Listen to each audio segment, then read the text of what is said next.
Hello, hello, hello. Thank you for clicking on that link. Thank you for coming into my space. You are most welcome.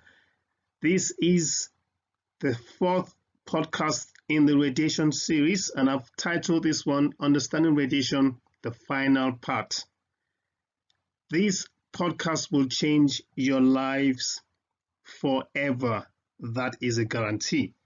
Now, if you have a child, if you have a wife, a grandchild, a mother, a husband, a brother, a father, if you have an uncle, a cousin, a friend, a neighbor, if you have an aunt, if you have a business partner, if you have an ex, what about left out?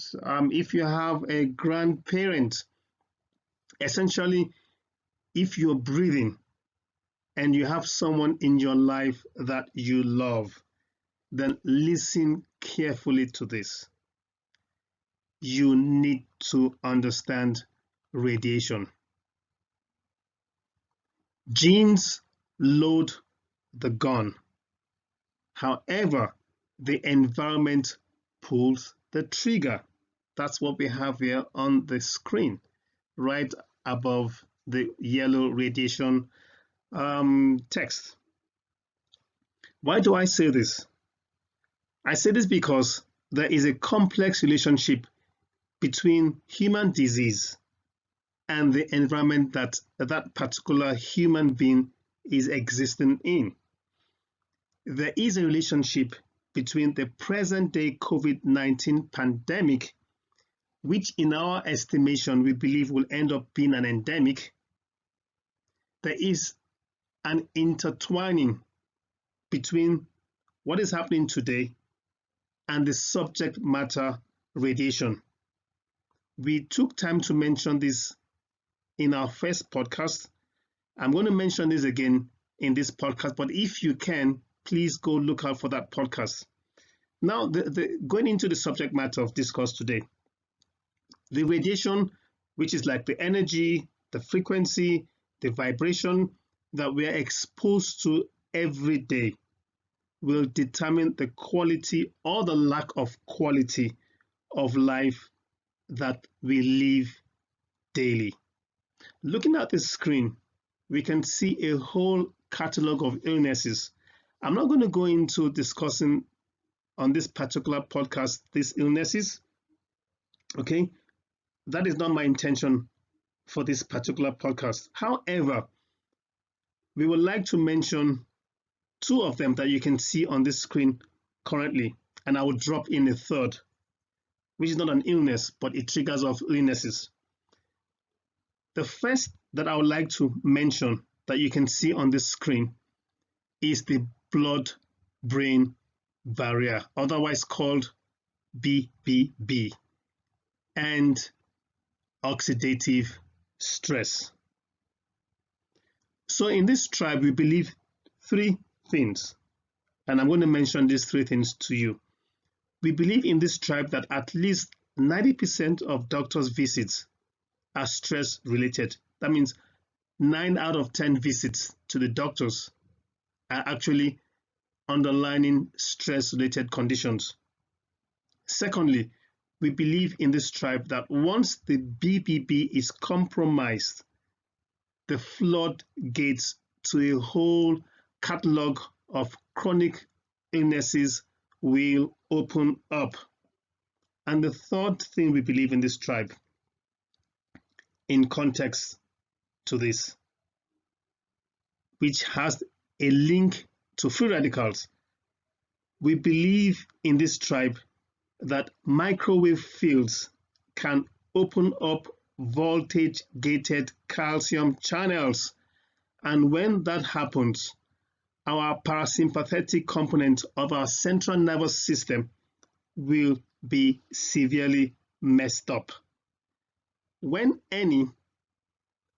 a combination of or all of these three, that is blood-brain barrier, oxidative stress, free radicals, and also the three things I just mentioned now, when any of these things occur, then we begin to go through a degenerative process that creates free radicals.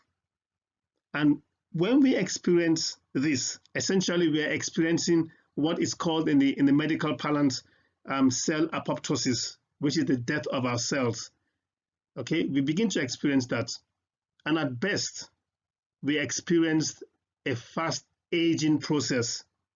And at worst, or the extreme situation we're going to experience, will be a multi-systemic failure that essentially affects every single system in our body.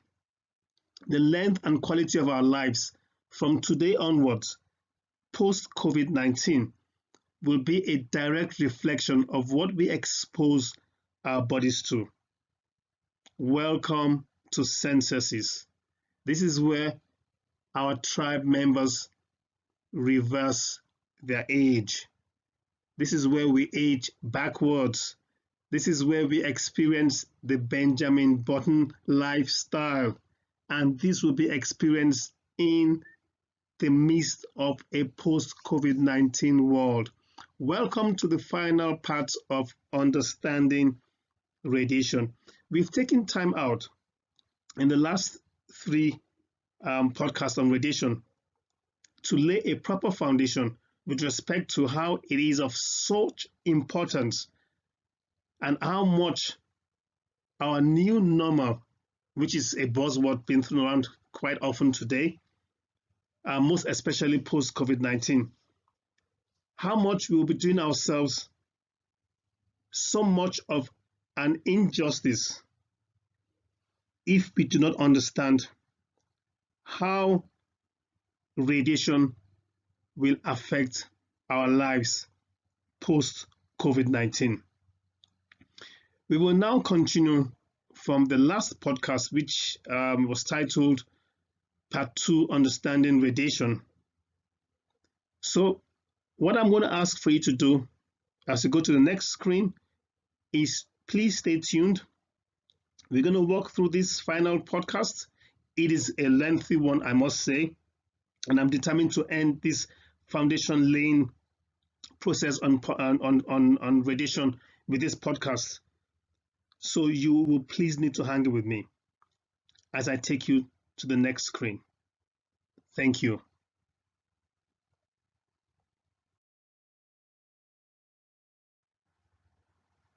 Right, this is the slide or the screen that shows you the skin. I need to state two profound facts here as we look at the screen. And they are such profound facts that when we do get to understand them very well, these facts will change the course of our lives forever. And these are the two facts. The first fact is that our skins are conductors. Now, the very same way that our skin is contiguous with our inner body parts is the same way it is contiguous with our gut. It's also the same way, on the flip side, that cholesterol is converted under our skin from sunlight. And this is done to create the much needed vitamin D that our bodies need. That is the first fact I want to mention. In mentioning that fact, I will present a process here. We have learned things from our childhood. Now, what we're doing here is to unlearn and relearn. So it's a three-stage process: learn, unlearn, relearn. I want us to have that in our mind as we go through this podcast. I did mention that our skin is contiguous with the gut. Essentially, if I draw a line on the skin and I keep drawing that line and go down my tongue and I go into my esophagus, I go down into my stomach, in my intestine, guess what? I'm still in the same surface with the skin, right? So once we as consumers realize that our skin is contagious with our internal organs, once we grasp that our skin is an ectodermal tissue, once we understand that it is the largest organ in our bodies, not the liver, but the skin, once we understand that it's our skin sorts of differentiates to form the nervous system. When I say nervous system, I mean the spine, the peripheral nerves, and the brain. Once we understand that the skin differentiates to form the tooth enamel and the epidermis, once we understand that it also forms the lining of our mouth, our anus, our nostrils, our sweat glands, our hair, and nails. Now, once we understand all that, then I bet you we will treat our skins differently. This is extremely important in understanding radiation. And by the time I take you through this podcast, you will appreciate why I'm taking such length to talk about the skin. When you look after your skin, what you do is you look after your gut. When we understand that inside our gut are about 100 trillion live microorganisms that promote normal GI function. When I say GI, we actually mean the gastrointestinal barrier, okay, which is a barrier that protects our body from infection. It's a GI barrier that regulates metabolism and also the mucosal immune system. Okay, so once we understand that as a fact, once we understand that our gut comprises more than 75% of our body's immune system, then I bet you we will look well after and protect our skin. Our skin remains a mystery in the sense that it is outside our body, yet inside our body. Now, that's the first fact that I've mentioned about the skin being a conductor. The second fact I'm going to mention is this: our bodies are antennas. At least 70% of the human body is made up of water, and coincidentally, more than 70% of the earth is covered in water. Essentially, we are full of energy. We are constantly in a vibration mode with frequencies created by the energies that actually pass through our bodies. I'm not going to go any further in explaining these two profound facts I've mentioned. Okay, that's the fact that our skin are conductors and our bodies are antennas. I'm going to save that fact for future podcasts. Okay, but what I'd like you to do is to have behind your mind that our bodies and skins are antennas and also conductors. I will mention this also in the context of this podcast. So you will hear me mention the skin and possibly mention the gut. But I'd like you to please watch out for the podcast where I will go further into these two phenomenal life-changing facts. I like the way Nikola Tesla put this fact so beautifully. He says we operate in terms of energy, frequency, and vibration. And if you're going to understand the universe, you must think in those terms. So we are going to talk a lot about what they do not want you and I to know.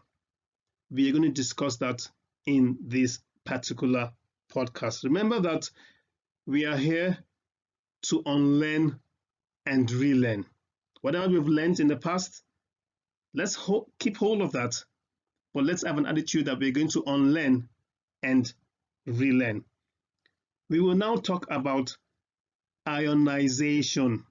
Please stay tuned as I take you to this interesting subject which is interlinked with radiation ionization. Hang in there. Thank you. So in our previous podcast, we took time to explain ionized radiation.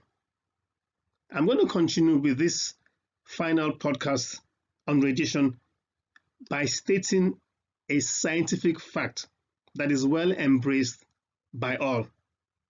It's a common fact known by everybody, and the fact is that ionization causes both direct and indirect damage to our bodies. So the two main ways that radiation can damage the DNA inside living cells are by this. One, radiation strikes the DNA molecule directly, ionizing and damaging it. And two, radiation excites and then ionizes water molecules, which in itself then produces free radicals that then react and damage DNA molecules. So essentially, radiation causes both oxidation, and by that I mean oxidative stress, and free radicals. So in going through ionizing radiation, we will still touch on that subject matter.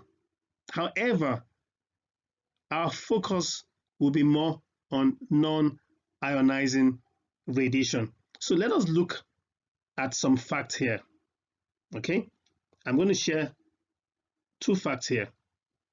And the first fact is this. We have stated that it is a fact that radiation that damages DNA and radiation that ionizes water molecules are regarded as the bad radiation, otherwise called the ionizing radiation. We've established that fact, okay? Now, the second fact is this. It is a fact that non-ionizing radiation is generally regarded as the good radiation, and its application has been rightfully and widely used in the medical field, doing extremely great works. Now we are going to present a third fact. Call it fact number 3. There is a third fact that we are going to reveal in this platform that has been kept quiet, it's been hushed, and hope that over 6 billion people will not realize or get to be made aware of. We're going to show you in our podcast how non-ionizing radiation also destroys DNA, even at extremely low frequencies. To that effect, we take the position of Albert Einstein. And what does he say? He says the world is not dangerous because of those who do no harm, but because of those who look at it without doing anything. So I am tempted to talk about the great things that non-ionizing radiation is currently doing before we talk about the ugly side of non-ionizing radiation. However, that topic is way beyond our current scope. We are set up to warn our tribe members of the dangers, the concerns, the health risks that exist in our communities. We want to present information that will have a direct impact on our optimal health and wealth. And we are set up to also prescribe solutions and ways to achieve both optimal health and wealth. That is our cry. That is our passion. That is what keeps us going. Okay. Now, with direct damage, ionization radiation actually strikes the DNA. It strikes the DNA molecules directly, ionizing and damaging the molecules in the process. On the other side, with indirect damage, ionizing radiation hits our first and biggest body organ, that's our skins. Then it penetrates into our body, interacts with the water molecules, and then strikes the water molecules in our bodies. And what then happens is the water molecules split. Is that correct? We understand that fully well. What this does, it creates induction of oxidative stress through these electromagnetic fields. Now, oxidative stress occurs when the equilibrium between formation of what we call ROS, or reactive oxygen species, and the capacity of our bodies, that's our body's antioxidant system, to neutralize this oxidative stress is disturbed. Basically meaning that our bodies are out of homeostasis. That's what it means. And what this does, this creates oxidative stress. I mean, if your antioxidant levels are low, then there will be homeostasis created. Okay? So what I'm going to say here is to do with our subconsciousness. We've learned things through our subconsciousness. We've learned through the traditional and outdated education system. We've learned through our communities that oxidative stress might be triggered off by different internal and external factors, which include gamma or UV radiation. However, what we have not been taught and what we will learn through this platform is that microwave pulsed frequencies, which are known to be responsible for the induction of free radicals formation and also for molecular oxidation, are actually a bigger component and reason for oxidative stress. It is a bigger component for aging. It is a bigger component, by that I mean microwave pulse frequencies, is a bigger component for chronic illnesses. That is something that we're going to present quite logically in this podcast. Now, what you see here is radiation hitting the body. It could be gradual, or it could be a high impact hit. But the fact is that the body can feel it. And when the body feels it, what happens is that it splits into H plus and OH minus atoms. So what is that? OH minus are literally hydroxyl, and that is your free radical there. That's what happens when free radicals are created. H2O splits and creates OH minus and H plus. It's a good place to remind us that our bodies are made up of between 70% and 80% water. Water being denoted as H2O. So that is 2 atoms of hydrogen and 1 atom of oxygen, right? Now, like I mentioned earlier, a break in this molecular structure produces hydroxyl. That is what happens, and that in itself creates free radicals. In general, free radicals and oxidation are interlinked. You cannot separate both of them. Oxidation obeys the second law of thermodynamics, and that is everything dissolves and decays. I'll give examples. Mountains turn to dust, iron turns to rust. So what I've been able to do here is we've established that oxidation triggers off oxidative stress, which creates free radicals. We also need to state that when functioning properly, free radicals can help fight off pathogens. So it's not just a bad guy. Let's have that behind our mind.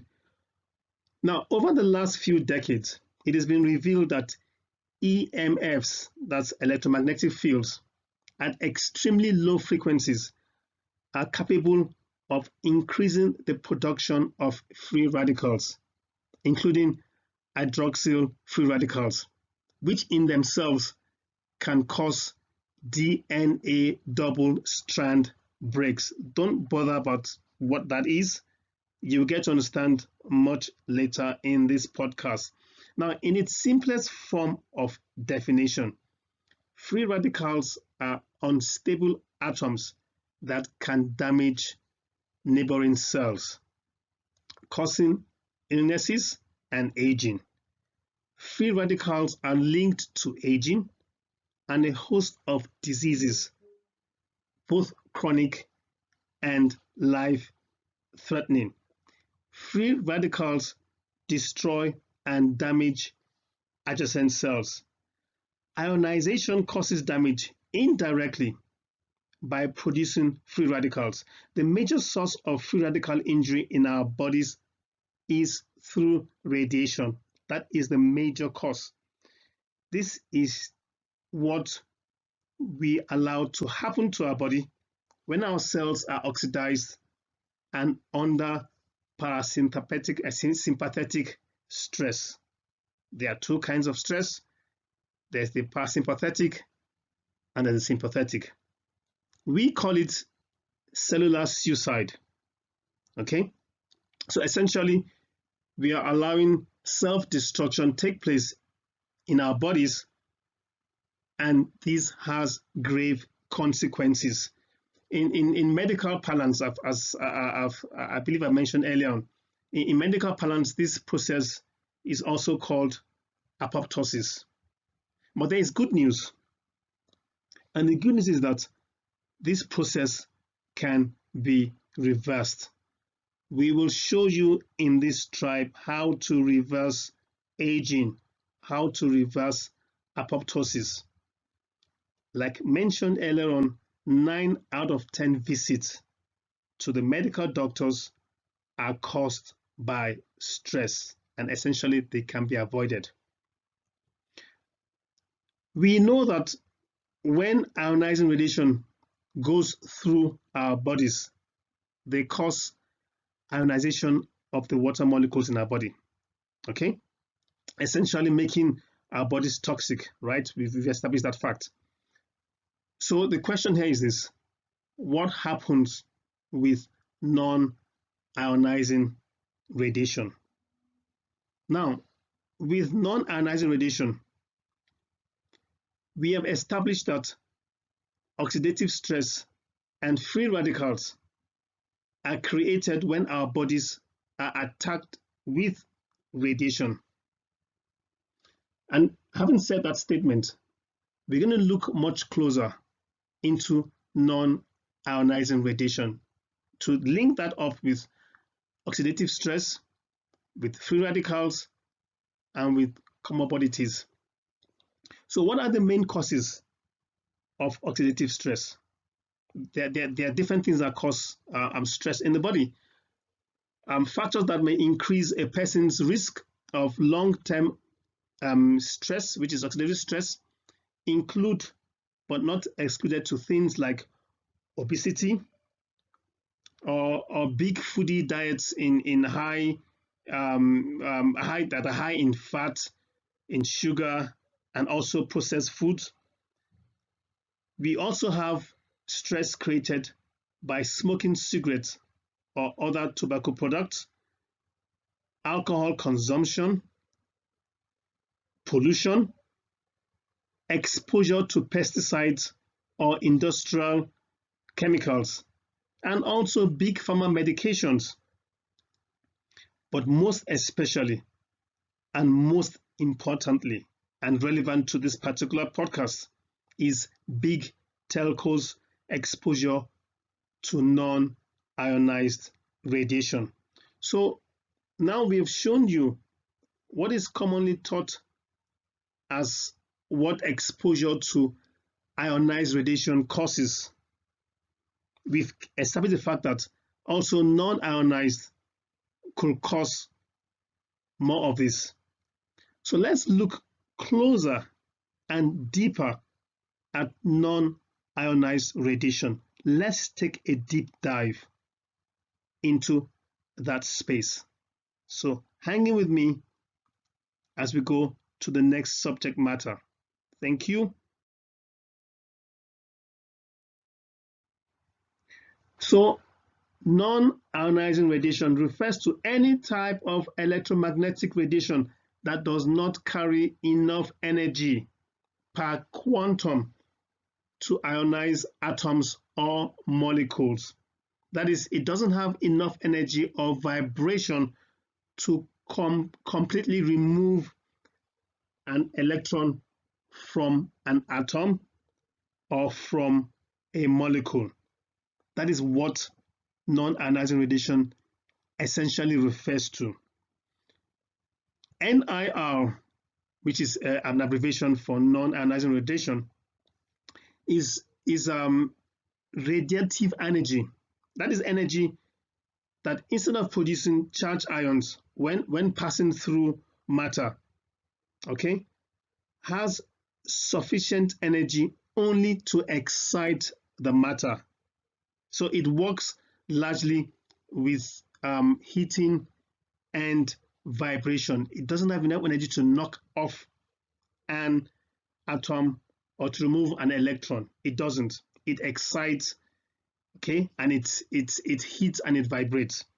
Now, we have types of non-ionizing radiation, and the types of them are: one, optical, of which you have the ultraviolet, we have the infrared, and we have the visible light, which includes lasers.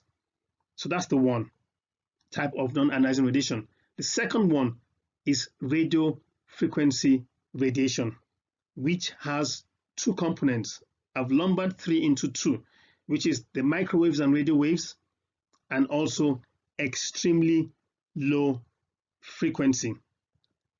Now, for the discourse on this series, in this particular sensitive series on radiation, we'll be more concerned with non-ionizing radiation or non-ionizing radio frequency radiation. And the two most important non-ionization fields that will be of interest to us, like I said, I lumber them together, are the low energy pulse frequency radio and microwaves.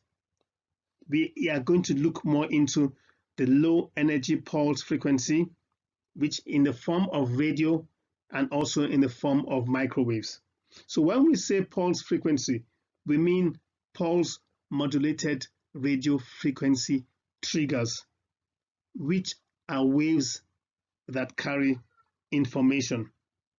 Okay, so we are concerning ourselves with information carrying non-ionization or non-ionizing radiation, and we're going to call that, or we call that, pulse modulated microwave radiation. Simply put, we refer to it as microwaves in our podcast. I wanted to establish that fact. So when I mention microwaves, we are referring to pulse modulated microwave radiation.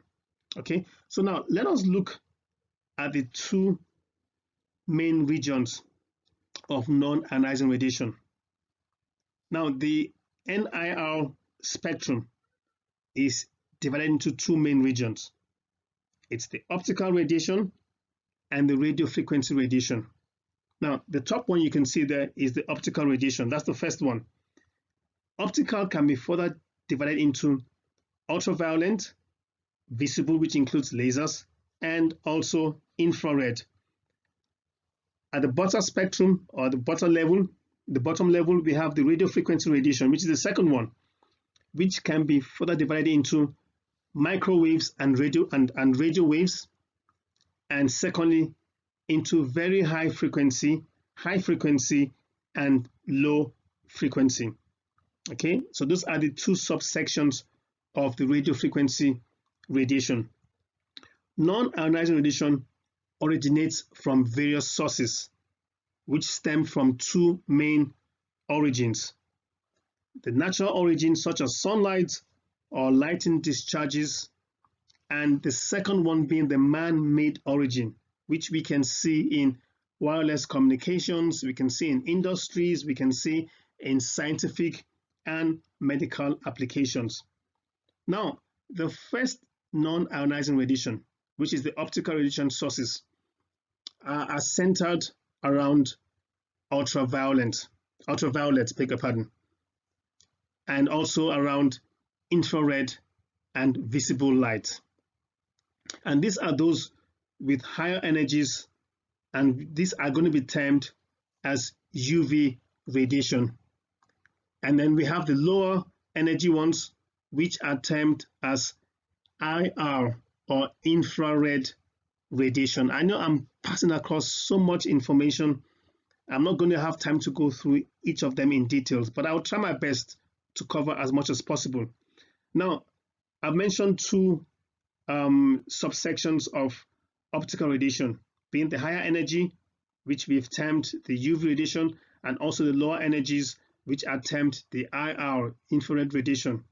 Now, the various sources of high energy UV radiation are these: is the sun, arc welding, oxygas welding, sun lamps, lasers, which could be in ultraviolet forms, and also germicidal lamps, which are used for sterilization. Another source of high energy UV radiation is the low pressure gas discharge lamps. And the last source of high energy UV radiation is the high pressure discharge lamps. Now, the various sources of low energy infrared radiation are these. They include hot processes such as steel making, glass making, and also lasers in the form of infrared. You get that in the form of infrared. The application of laser as a coherent light source is increasing rapidly. It's increasing rapidly, and it's going to play a huge part in our lives post-COVID-19. We will not be looking at visible light beyond just cursory mention. Visible light in this context being light at a frequency that the human eye can detect, and also light that is concentrated to make lasers, which are used in everyday surgery, in stuff like CD players and also to laser pointers. We're not going to talk about that. It is important to note that the visible light waves also make our TVs, our computers, and our cell phone screens work. Now, one major difference between UV and visible light is that UV rays have wavelengths that are too short to see.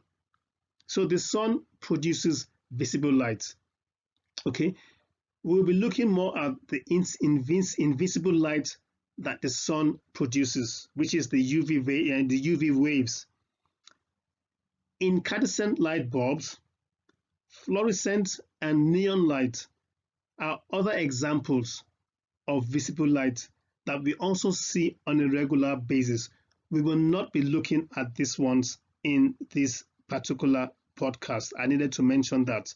So we are going to exclude incandescent light bulbs, we're going to exclude fluorescent lights, we're going to exclude neon light. Okay, and these are also examples of visible light. Now we look at the application of optical radiation in medicine, and these applications include UV in neonatal cases. It includes phototherapy. It includes surgical and therapy lasers. It includes physiotherapy heat lamps. These are medical applications of optical radiation. Very, very significant when it comes to the medical field. Okay, so we are now going to look at the second non-ionizing radiation, okay, which is the radio frequency radiation sources. Now that is where we have the microwaves, otherwise called MW, and radio waves or radio field, otherwise called RFs, and the third one being the extremely low frequency, otherwise called ELF. Now, the first and most relevant one in our future series, and also in this particular series, will be the microwaves in the radio frequency electromagnetic field. We're going to focus on that. Now, note that thermal high induced current creates heats or heating that leads to free radicals. I needed to mention that as we look at this screen. So if you look at the what I call that the second column from the left, we have thermal high induced current, and this current creates heating, and this heating creates free radicals. More than 5 billion people across the world in this current day, today being the 27th of May 2020, are exposed to EMF every day. A lot of periods, more than 180 minutes a day. More than 5 billion people have that exposure. Now, lifetime exposure to EMF is becoming the subject of significant scientific investigation since it causes crucial changes in biological systems. The biological impact of EMF can be classified as both thermal and non-thermal, as you can see on that screen. Now, thermal effects are associated with the heat created by EMFs in a certain area of the body. This mechanism occurs via an alteration in temperature deriving from these radio frequency fields. We believe that every interaction between RF fields and living tissues causes an energy transfer, which results in a rise in temperature. We believe that strongly. On the other hand, other superficial tissues usually absorb the non-thermal radiations emitted by mobile phones. I mention mobile phones here because it is a very relevant tool, or better put, a relevant equipment that we all carry. And I mentioned more than 5 billion people today are exposed to EMF every day. So mobile phone comes into context there. Now, even though the emission from mobile phones are non-thermal, this causes insignificant increase of temperature. It's very little and it seems to be insignificant, but it does cause an increase in temperature of the brain and other organs in the body. It is important to note that non-thermal mechanisms are those that are not directly associated with temperature changes, such as a baby monitor, but rather to some other changes in the tissues in association with the amount of energy absorbed, and also the duration and how close this particular, in this case, a baby monitor, is to the body. So these are factors that non-thermal mechanisms have in relationship to changes in temperature in the body. Now, non-thermal radiation are also involved in the generation of what I mentioned earlier on as ROS, which is reactive oxygen species, which are actively involved in various cellular functions. They can be essential or extremely toxic to cellular homeostasis. We need to mention and understand that fully well. Also, non-thermal frequencies, or better put, non-thermal extremely low frequencies, okay, which is what I've denoted there with the red arrow showing to the left, the ELF. They also create free radicals even at low induced currents. We need to understand that. Now I'm going to show you certain sources of EMF.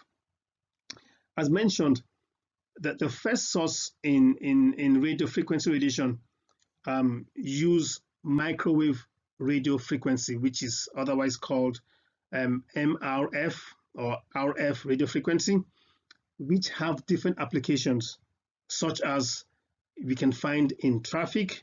You can see that in automated trains and traffic lights. We also have radio frequency radiation being made manifest in the industries. You see that in power lines and also in radio communications. We also have radio frequency radiation in the office environment. You can see that in lamps and VDUs, or visual display units. And coming home, we can see radio frequency radiation in kitchen equipment, in washing machines, and also in television sets. So it's all around us. So microwaves have a varied and everyday application use. It's all around us, like I mentioned. You have it in telecommunications, we have it in radar or satellite links, we have it in mobile phones, we have it in microwave ovens, we have it in TV transmitters. So we see microwaves being used in these everyday applications. Okay, now other sources of EMF are going to be shown here. Now the second source in radio frequency radiation will be the extremely low frequencies, otherwise called the ELF. Remember I mentioned the one with the arrow pointing to the left, okay? And I said this also creates free radicals, even though they're extremely low. Now, the radio frequency radiation, which use extremely low frequencies, and also they use magnetic fields, that's the EMF fields, are found in applications or items like electrical machinery. Okay, they're also found in home appliances, they're found in electrical wiring, and they're also found in high voltage electrical transmission lines and also transformers. So you have extremely low frequencies in your homes, and they exhibit, or they exude radiation. They have vibration, they have energy, even though they're extremely low. We have medical applications of EMFs. Now, medical applications of EMFs include but are not restricted to microwave hyperthermia, or we have them in magnetic resonance imaging, otherwise called MRIs, used for cancer applications. You also have them for used in therapeutic and surgical diathermy. Now, these are some of the applications we have of EMFs in the medical field. That is the radio frequency radiation. Okay. Now, we have to understand that it is key to note that there are two essential elements in the use and application of the electromagnetic spectrum to our everyday living. There are two key elements that we need to understand. And these two elements are this: energy is proportional to frequency and is inversely proportional to the frequency's wavelength. That's the one. The second thing we need to understand is that the inherent energy defines the transition between ionizing and non-ionizing radiation. That is the differentiation between the two. What is the energy in that particular field? And that differentiates between ionizing and non-ionizing. I'm going to show you a few more examples. So as a recap, the non-ionizing sources of EMF are ultraviolet, otherwise black light, which induce fluorescence in some material. Okay. Also, an example of, of non-ionizing sources would be in the field of vision. Okay, which though very small is however a key portion that animals use to process visual information. So that's the second. The first being ultraviolet, the second being vision, and the third being heat, which we have in infrared, which is a little beyond the red spectrum. And then we have radio waves, and radio waves lies beyond infrared. So heat, which is in the infrared spectrum, is a little beyond the red spectrum, and radio waves, which lies beyond the infrared spectrum. Then we have the microwaves, and we have lastly the electrical power transmissions, which is in the extremely low frequency range. And in that range, you achieve 60 cycles per second with a wavelength of 1 to 2 million meters. Don't worry about that. It's quite a lot of information that I'm giving out here. However, if we want to fully and appropriately understand radiation, this information that are being shared are quite key to our understanding. Remember that we say we learn, we unlearn, and we relearn. Next, we'll be looking at the three non-ionizing radiation examples, starting with UV radiation. Please do hang in with us as we go into the next discourse in this podcast. Hang in there. Thank you. So we do understand that the NIR spectrum, otherwise called the non-ionizing radiation spectrum, is divided into two main regions, and that is the optical radiation and the radio frequency radiation. Now, when looking at optical radiation, we will only be focusing on sunlight as an ultraviolet source and infrared. I mentioned that we're going to leave out the visible portion of UVs, which includes the lasers. We'll not be looking at that. We will now look closely at optical radiation, focusing on ultraviolet radiation. So that the first ultraviolet radiation source, the first UV radiation source, is sunlight. Now, under sunlight, the most harmful UV is the UVC light. Now, this is extremely harmful. However, it's literally completely absorbed by the Earth's atmosphere. Thank God for that. UVC is commonly used as a disinfectant in food, air, and water, and that is to kill microorganisms by destroying their cells' nucleic acids. That is how we have UVC applied in our everyday living. The remaining UVB and UVA, these two fields, okay, or these two sources of UV, the effect of them depends on altitude and position in relation to the sun. So it depends on where you stand, where you are located in relation to the sun. So the first one I mentioned is sunlight in terms of UV radiation.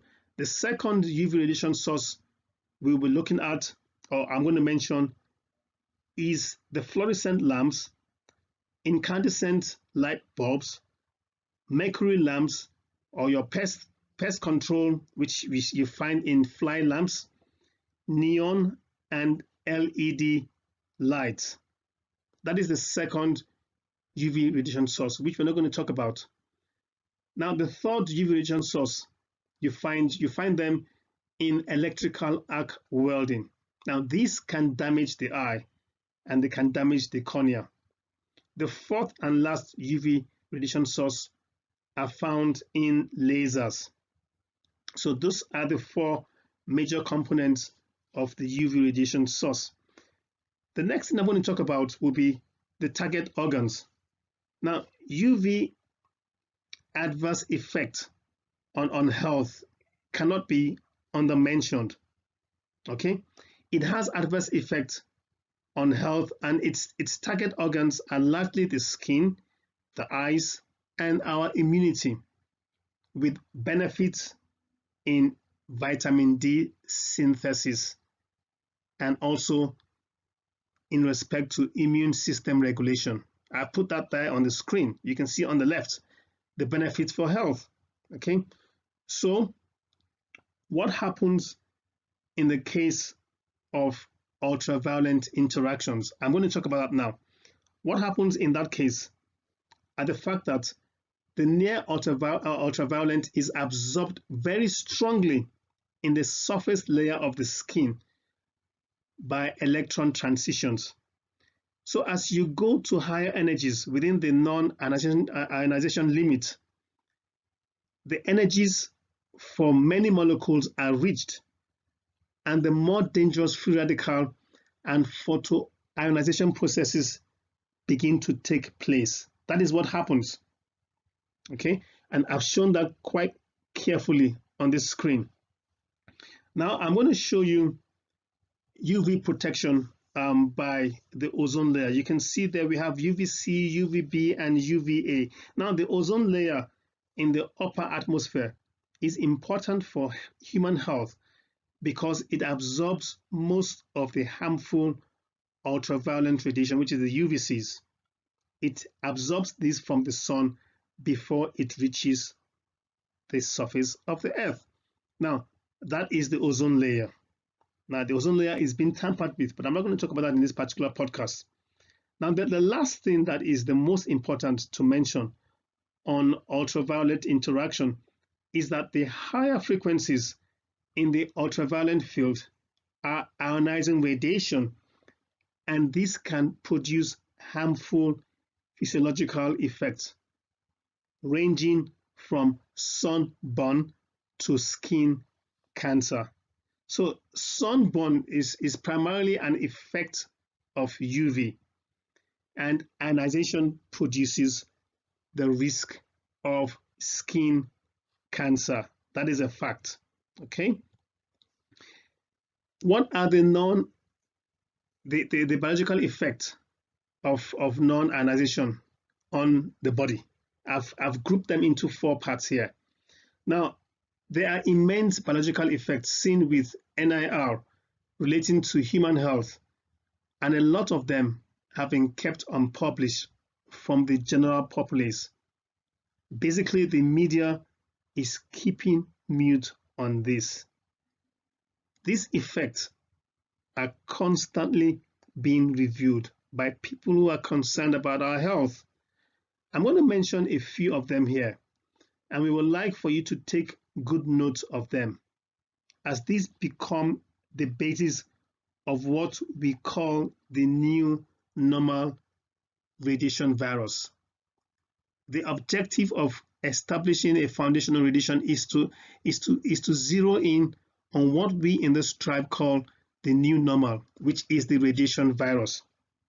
Now, there are optical causes of biological effects of the radiation, and these are photochemical and heating.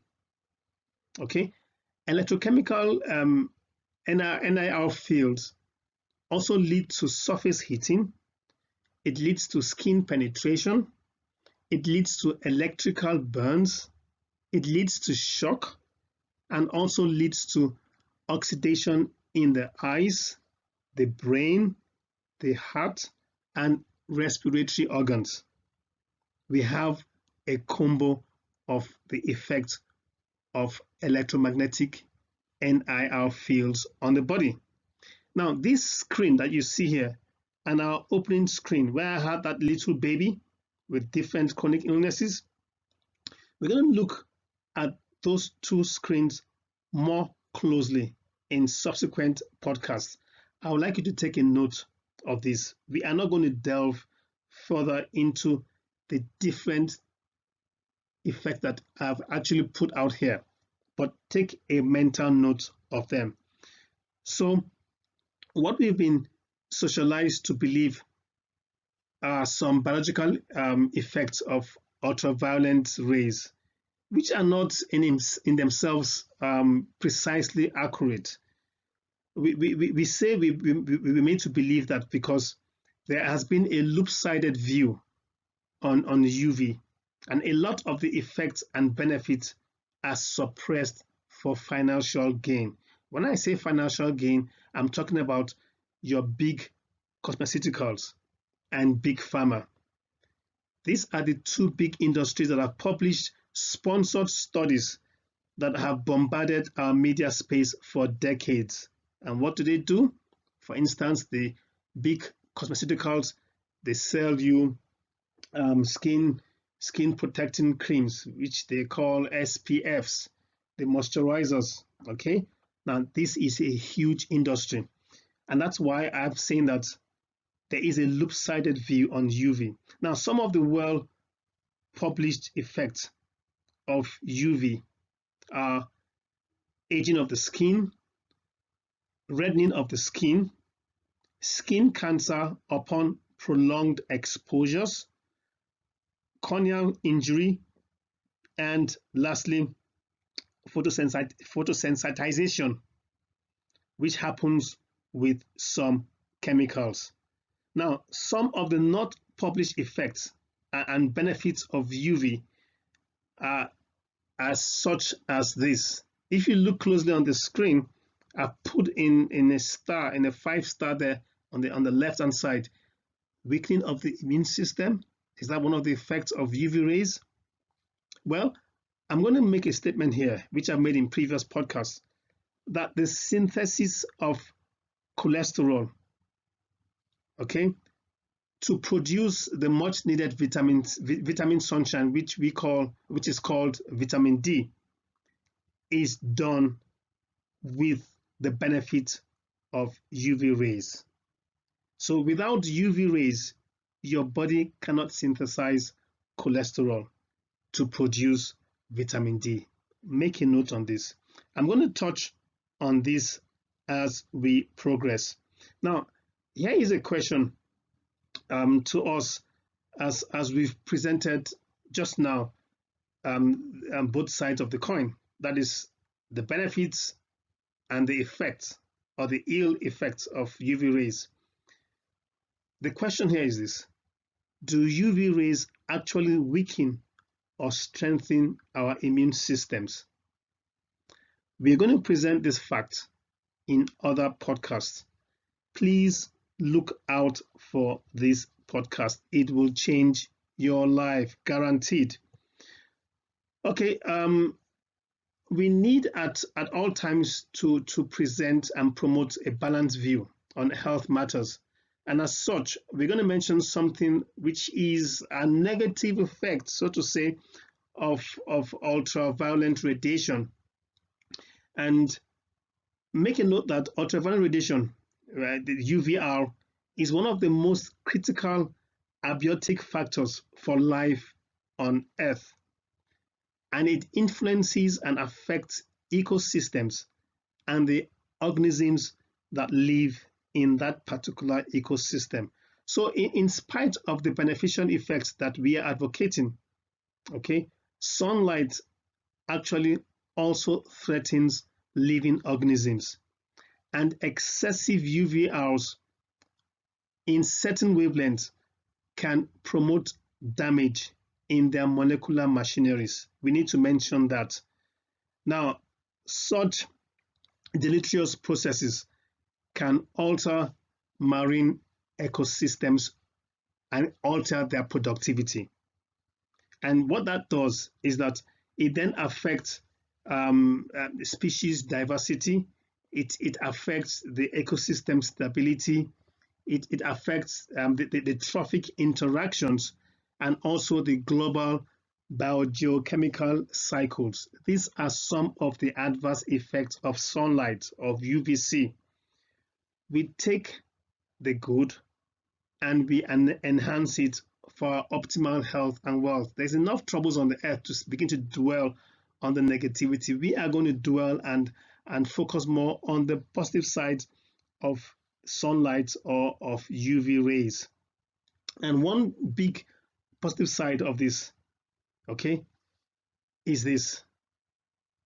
This is one of the extremely bad of not having enough UV fields hit your skin, meaning without the UV fields or UV rays hitting our skin and our bodies, there is a huge major effect on our body. Now, as mentioned earlier on, another major or a huge major effect and huge benefit of ultraviolet field is that it induces the natural production of vitamin D in the skin, which, when absent or deficient, can lead to the following medical conditions that we can see on the screen.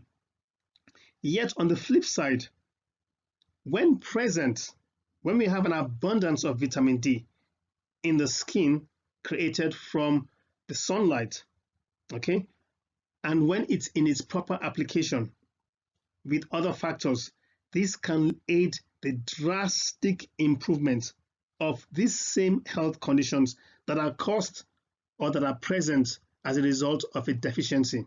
So it's a flip side coin, or it's a two-sided coin, beg your pardon. Another factor that we would like to present here as a case in point, and it's a scientific fact.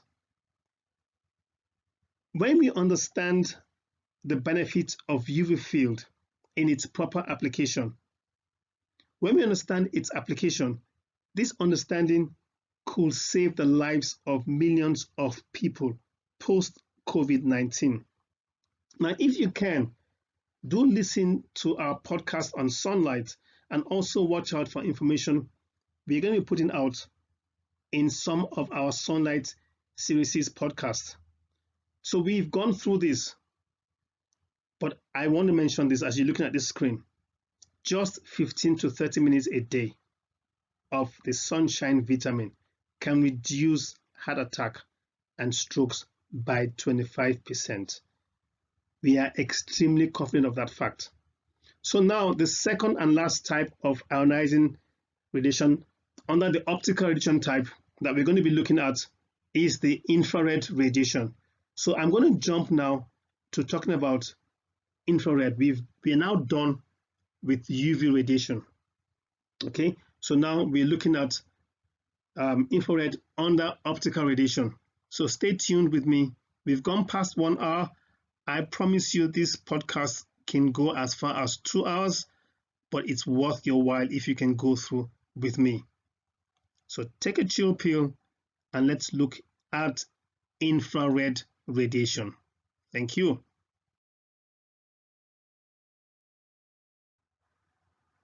So the quantum energy of infrared photons is in the range of energies that separate the quantum states of molecular vibration. Remember I mentioned what a photon is, being a packet of energy.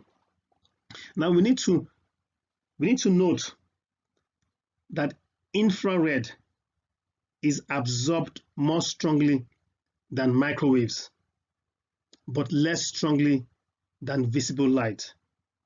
We need to note that the result of infrared absorption is the heating of the tissues, since it increases molecular vibrational activity. We also need to note that infrared radiation does actually penetrate the skin much further than visible light and can thus be used for photographic imaging of the subcutaneous blood vessels and layers. It is used in that respect. Now, some common uses of infrared, or some common sources, what you're looking at the screen. Most infrared sources are thermal sources. That would be heat producing. Your plasma torches, your halogen lamps, they emit heat. Most of the infrared sources.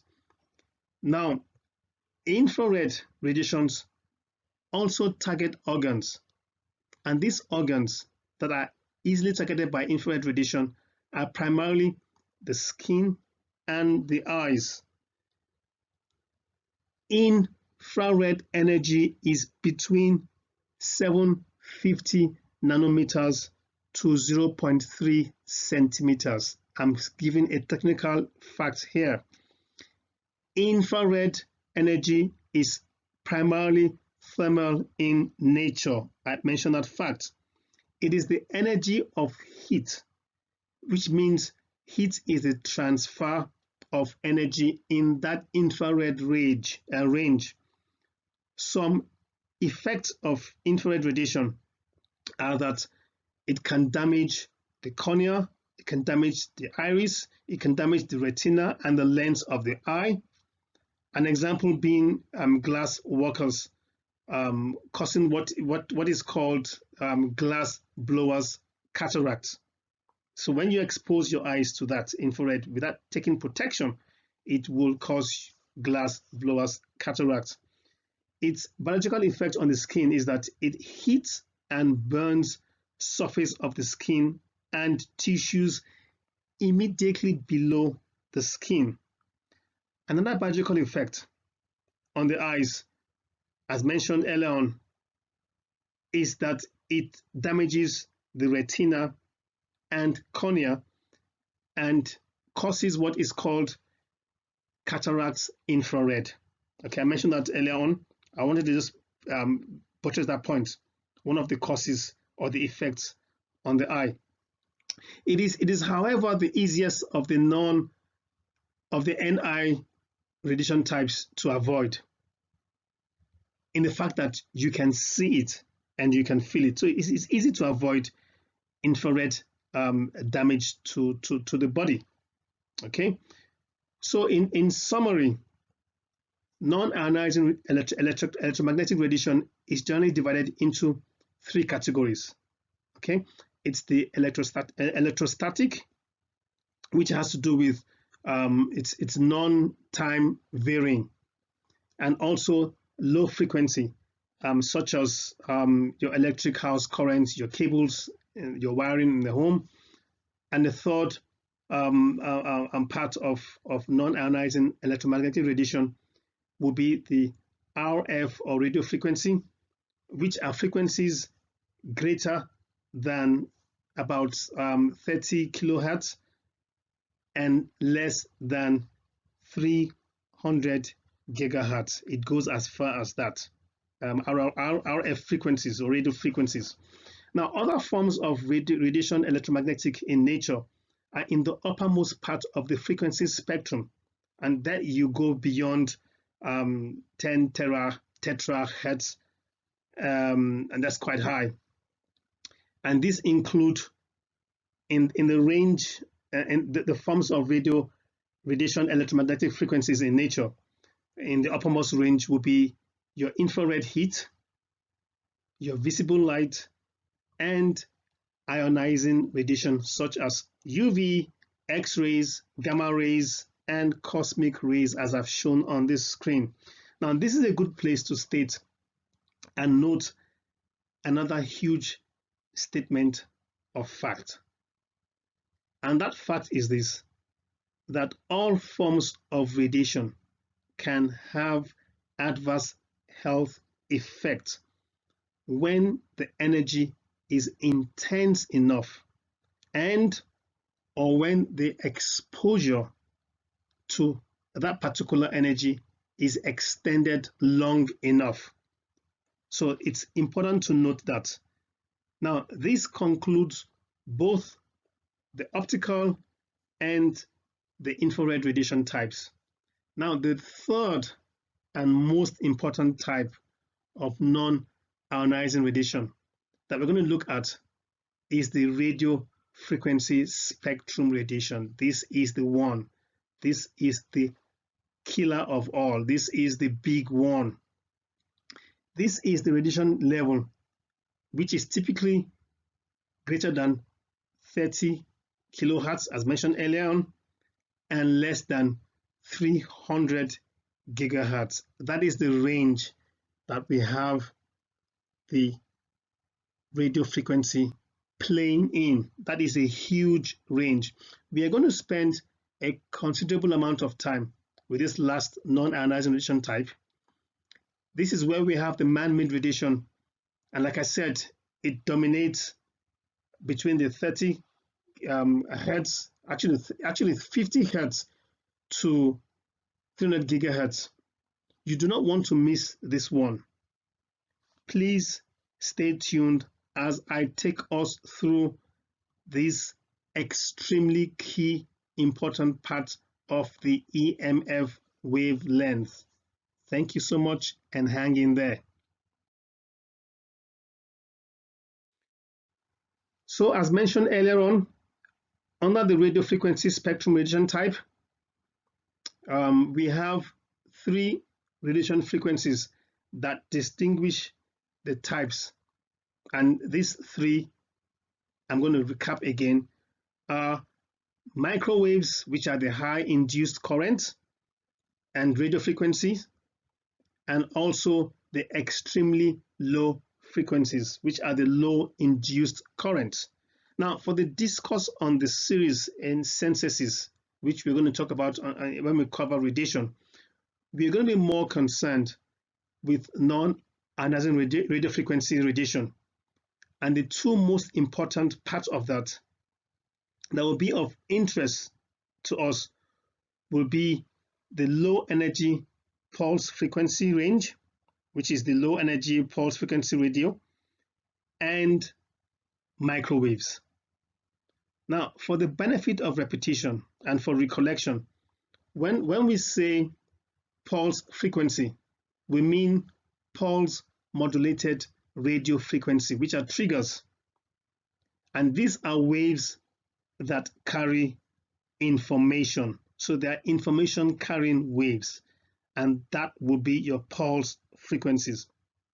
Okay, now both radio and microwave frequencies carry information.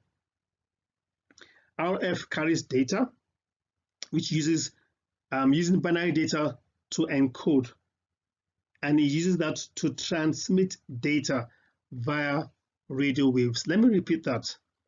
Both radio and microwave frequencies carry information.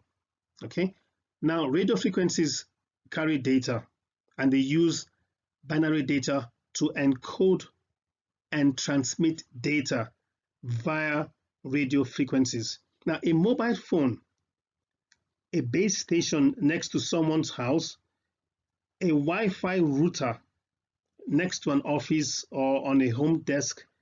Now, these are all examples of pulse modulated radio waves. They use pulse modulated radio waves. I need to mention that. I'm going to repeat again. A mobile phone or a cell phone, a base station, which could be close to your house, or a Wi-Fi router in the office or in the home, are all pulse modulated radio waves. Cell phones essentially are microwave, literally like microwave ovens. They operate in the same spectrum. So I say that cell phones are microwave ovens. Microwaves have a little more energy than radio waves. Now, cellular phones operate with radio frequencies, which is a form of electromagnetic energy located on the electromagnetic spectrum between FM radio waves and the waves used in microwave ovens, or the waves used in the radar applications, or in the waves used in satellite stations. All these are classified as microwaves. So I don't want to look at microwaves when we refer to microwaves as just the microwave oven. No, we are referring to waves. Cell phones are in fact two-way microwave radios. That's what a cell phone basically is. Mobile phones communicate with the base station using radio waves in the frequency range from roughly 800 megahertz to 2.5 gigahertz. That is the current cell phones that we use today, which are up to the 4G level. These are classified as microwaves. I believe you understand that fact clearly. A cell phone emits microwave radiation. Microwaves have the longest wavelengths in the electromagnetic spectrum, and this wavelength ranges from about 0.04 inches, which is like 1 millimeter, to more than 62 miles, otherwise 100 kilometers. That is a huge range, and that's why we say radio waves have the longest wavelengths in the electromagnetic spectrum. However, radio waves, the very low frequency, that's the VLFs in radio waves, range from 3 to 30 kilohertz and have a wavelength range of 10 kilometers up to a maximum of 100 kilometers. So you can see the difference between the high end spectrum and the low end spectrum, which we have as the VLF. Now, on the other hand, radio waves, low frequency, that's the LF, range is from 30 to 300 kilohertz and a wavelength of up to 1 meter to a maximum of 10 kilometers. Now, in that range, in the low frequency range, the frequency is at 1 meter, and that is where you get the 300 megahertz. I hope I'm not confusing on this. It's quite a lot of things to put across. I'm going to put out a blog to explain this further, but for the benefit of this podcast, please just hang in with me. Now, on the higher frequency range, where we have the radio waves, it goes as high as 300 gigahertz with corresponding wavelengths at 1 millimeter. So essentially, the higher the frequency, the shorter the wavelength. Now, this is the Achilles heel of radio frequencies. The wavelength, in this instance, being a distance over which the wave's shape repeats itself. So if a wavelength is up to 1 millimeter, it has to repeat itself after the first 1 millimeter. So essentially, when the frequency is as low as 3 kilohertz, it will have a corresponding wavelength of up to 100 kilometers. Okay. Now, the cell phone and the microwave oven operate at very similar frequencies. Now, the difference is that a microwave oven uses 1,000 watts of power and can boil a cup of water in 1 or 2 minutes. A cell phone, on the other hand, uses less than 1 watt of power and is far too weak to cause the movement of molecules. It's too weak to cause the molecules to resonate to boil water. But, and here is the big but, when using cell phones at the same frequency as a microwave oven for thousands of minutes a month, and in a lot of cases, and unfortunately, thousands of hours over a lifetime. Now, although the cell phone signal is too weak to cause anything like the ionizing damage that we get from X-rays or gamma rays, it turns out that the cell phone radiation does have biological effects, contrary to the assumptions that guide much regulatory policies on cell phones today. We have conflicting regulations. Let me paint this picture in your mind. If you could have a microwave oven big enough to fit a human being. Now, I want to warn you on this next statement. It's quite graphical. If you could have a huge microwave as big as a double-sized fridge, big enough to fit a human being. Now, stop and think what just 2 minutes inside such a non-ionizing radiation type field could do to that human being. please stop and think. So we make a bold statement here, and that's the statement I'm going to make now. The difference in the effect of the radiation is the frequency, the length of time, the proximity to the body, and the energy level. I will not go any further on this podcast, on this particular subject matter. I just thought to drop it in to give us a sense of the sort of crap that big telco, big finance, big pharma are giving out to the public, the twist in the system that we have. We're going to look more into this and in subsequent podcasts. But think about it. Your microwave oven, which is in the same frequency spectrum of your cell phone, granted it emits 1000 watts, while your cell phone could emit 1 watt or 2 watts. Imagine you put in, and it's meant to be non-ionizing, the microwave, but put a human being there for 2 minutes. What happens to that human being? I leave that thought with you. I'm going to go into describing the millimeter wave band, which is quite a huge subject matter. What is the millimeter wave band? Now, remember I said we're looking at both radio and microwave frequencies, and we've classified them as pulsed microwave radiation. Okay, we would like to define what the millimeter wave band really is. However, before we do that, we would like to present some foundational facts that we are all conversant with, and this has to do with the current technologies. I've shown them on the screen. I've left out 1G, but what is 1G? 1G uses analog radio signals.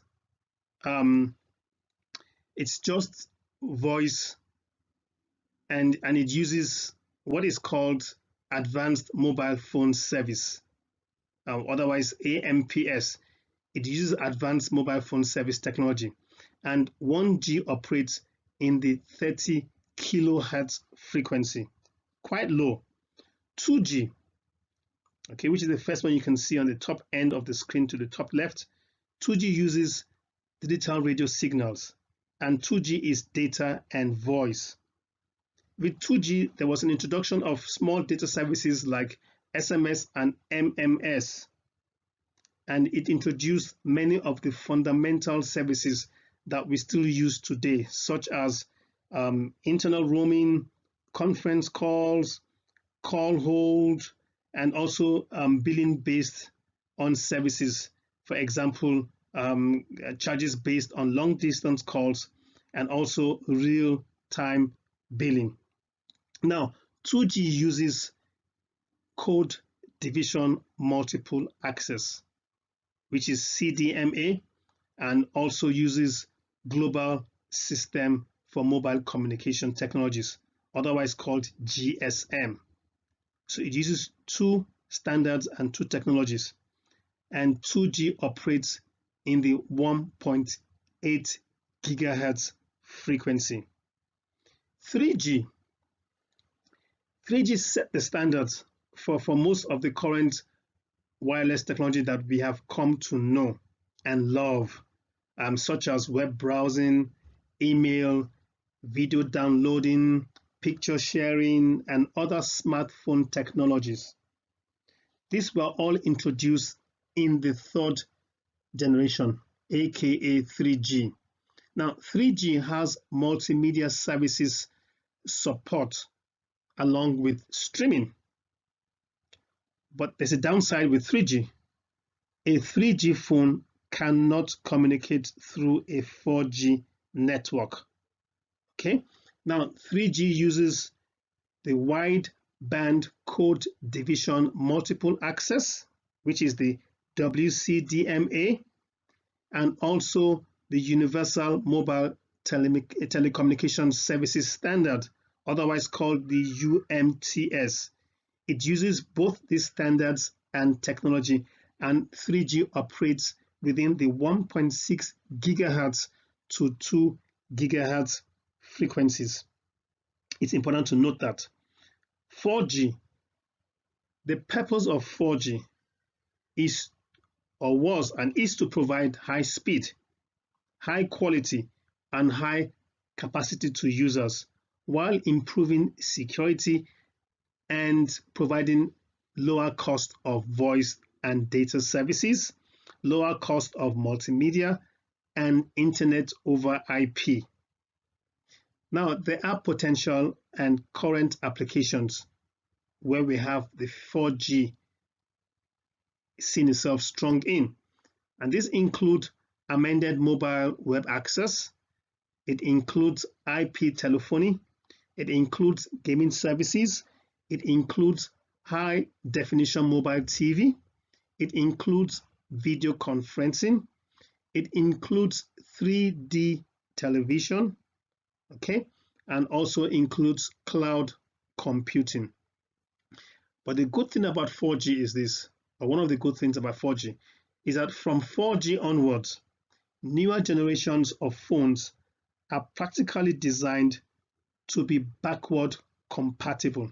So essentially, a 4G phone can communicate through a 3G or even a 2G network. 4G uses the long-term evolution, that's the LTE, and also uses the worldwide interoperability for microwave access technology, which is the WiMAX.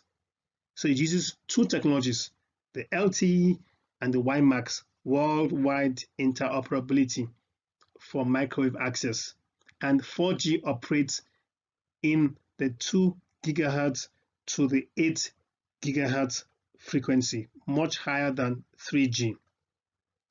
Now, the much talked about next generation, 5G.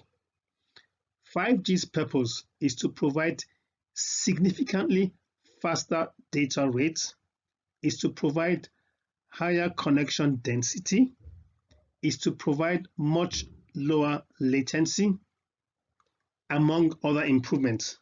Now, some of the plans for 5G include device-to-device communication, and better battery consumption, and improved overall wireless coverage. Now, 5G uses what we call MIMO or MIMO, which is the multiple input, multiple output, okay, standard, and also uses the orthogonal frequency division multiplexing, quite a mouthful. That's the OFDM. So your orthogonal frequency division multiplexing, it uses both standards. So it's the MIMO and it's the OFDM standards, and also uses the millimeter wave technology. Now 5G operates in the 3G to possibly 100 gigahertz frequency and above, but we are keeping, for the purpose of our discourse, we are restricting 5G. There is still no official statement on this by the FCC or whatever bodies, but we are looking at 5G in the space, in the frequency of 3G or 3 gigahertz to possibly 100 gigahertz frequencies. So millimeter waves are essentially electromagnetic radio waves, typically defined to lie within the frequency range of 30 gigahertz to 300 gigahertz, as you can see on the screen here. Okay, the microwave band is defined as waves between 300 megahertz and 300 gigahertz. That's essentially 300,000 megahertz. So yes, cell phones transmit and receive on microwave bands. Now, this may seem concerning. After all, microwave ovens warm and cook food. That's what we understand, okay? But the waves used in a microwave oven, now this is information that you need to listen to carefully. The waves used in a microwave oven are the 2.45 gigahertz range. It's a totally different frequency from the current cell phones used today. That's when we factor in the fact that 4G operates in the 1.2 gigahertz range. However, Wi-Fi operates in the centimeter wave band, as you can see on the screen, just below the millimeter wave band, and is typically defined to cover the 2 to 30 gigahertz range. That is Wi-Fi now. Okay. Now, the terahertz band is just above the millimeter wave band and is typically defined to cover the 300 gigahertz up to 3 terahertz range.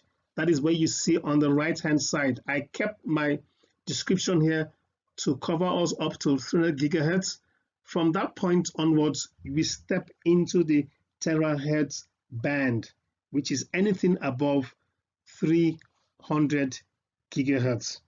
Now, I need to mention this here as a recap. Cell phones use the 800 megahertz and 1.9 gigahertz band. Microwaves and millimeter waves are defined as waves between 300 megahertz and 300 gigahertz. That's 300,000 megahertz. So, yes, I repeat again, cell phones transmit and receive on microwave bands. And like I said, this may seem concerning because microwaves cook food. But like I mentioned, microwave ovens are in the 2.5 gigahertz range. Okay, so as you can see illustrated here, the millimeter wave and the millimeter wave band, otherwise called the wave, is a part of the radio frequency spectrum, and it comprises of the frequencies between 30 gigahertz and 300 gigahertz. I want to repeat that so it becomes a part of your subconsciousness. The millimeter wave band corresponds to a wavelength range of 10 millimeters, and that is at 30 gigahertz. So it is a wavelength range of 10 millimeters at 30 gigahertz, decreasing to 1 millimeter at 300 gigahertz. So the higher you go on the spectrum, on the millimeter wave band, the less the coverage is achieved. The 30 gigahertz can go as far as 10 millimeters, but the 300 gigahertz can go only as far as 1 millimeter. The millimeter wave band lies between the microwaves and the infrared portions. The current cellular technology being that we use for GSM, okay, which is where we loosely say 4G operates in, okay, that is in the 2.4 gigahertz range. Now, it is limiting in its capability and also in its limitations, and that has resulted in a higher spectrum above 20 gigahertz being opened up. It is not a new band or spectrum. That band range above 20 gigahertz has been used by the American military well over a decade ago. However, this waveband has now been opened up for commercial purposes by the FCC. This is an extremely important fact that I'm stating here. So, unlike the ultraviolet, X-ray, and gamma radiations, millimeter wave radiation is non-ionizing. And this is a concern, or this is interesting.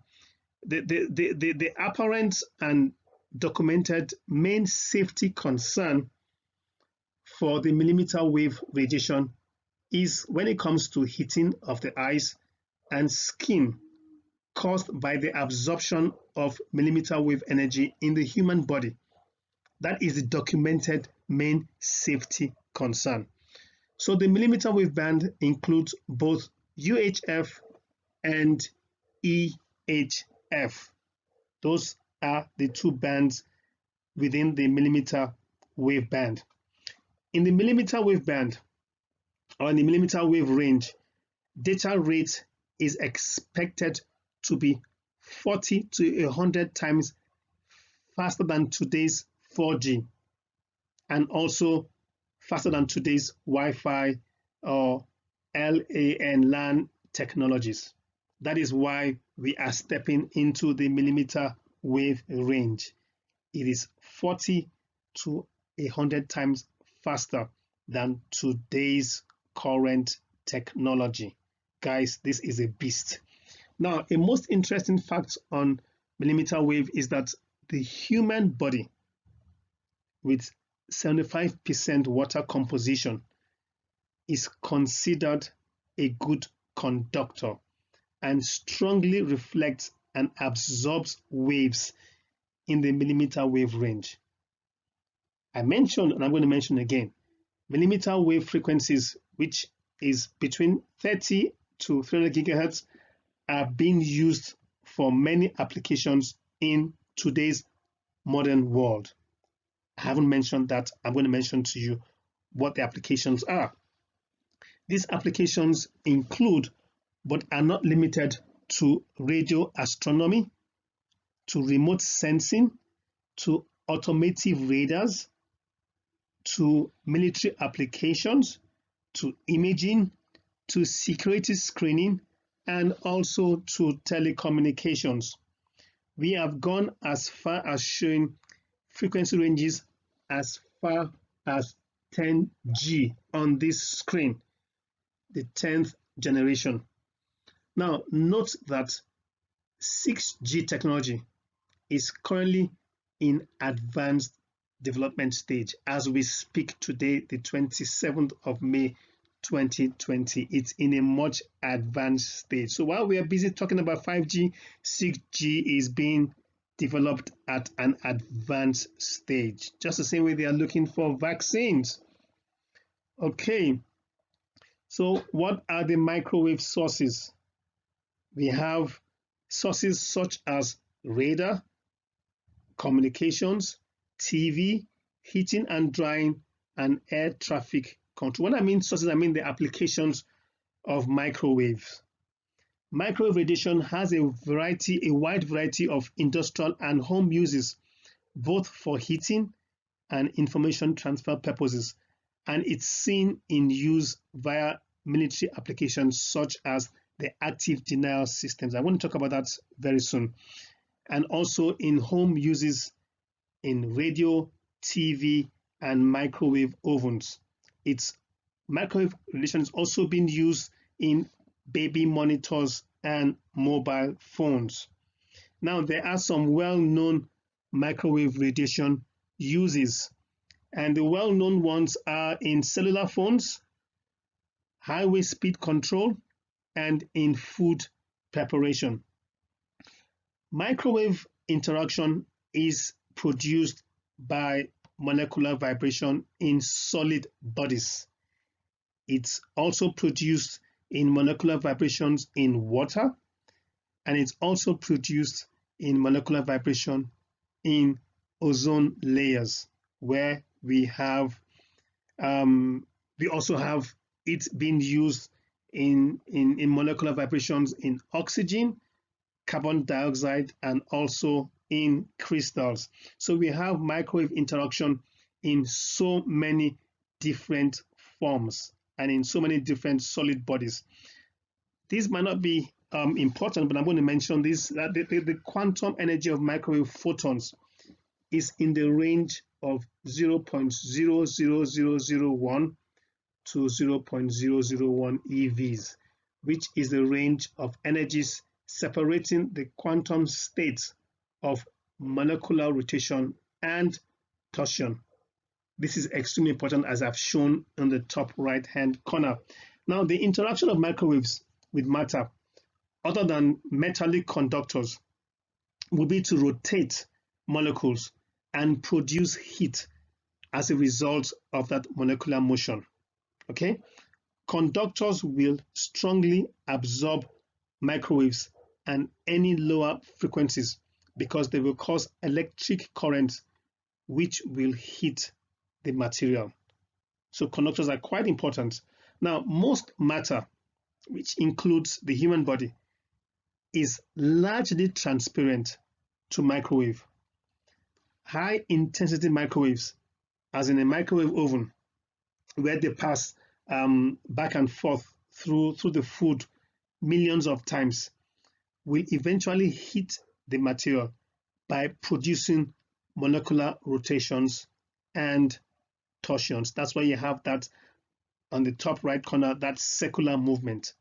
So the repeated passage back and forth through food millions of times will heat the material in the food by producing molecular rotations and torsions. I want you to hold on to that thought because it's going to be extremely important in one of the few things I'm going to spill out within the next 20-30 minutes. Very, very key information. We are almost into the second hour. It's quite a lengthy podcast. I have taken time to do this because it's quite key to understanding what we're going to set out in the future or in the near future to do with radiation and radiation virus. So understanding microwaves is extremely important because it plays a big part. Now, microwaves have very low energies and very long wavelengths. Okay, microwaves are electromagnetic waves with wavelengths longer than those of terahertz wavelengths, but relatively short for radio waves. So, like I said, the higher it goes, the shorter the wavelength.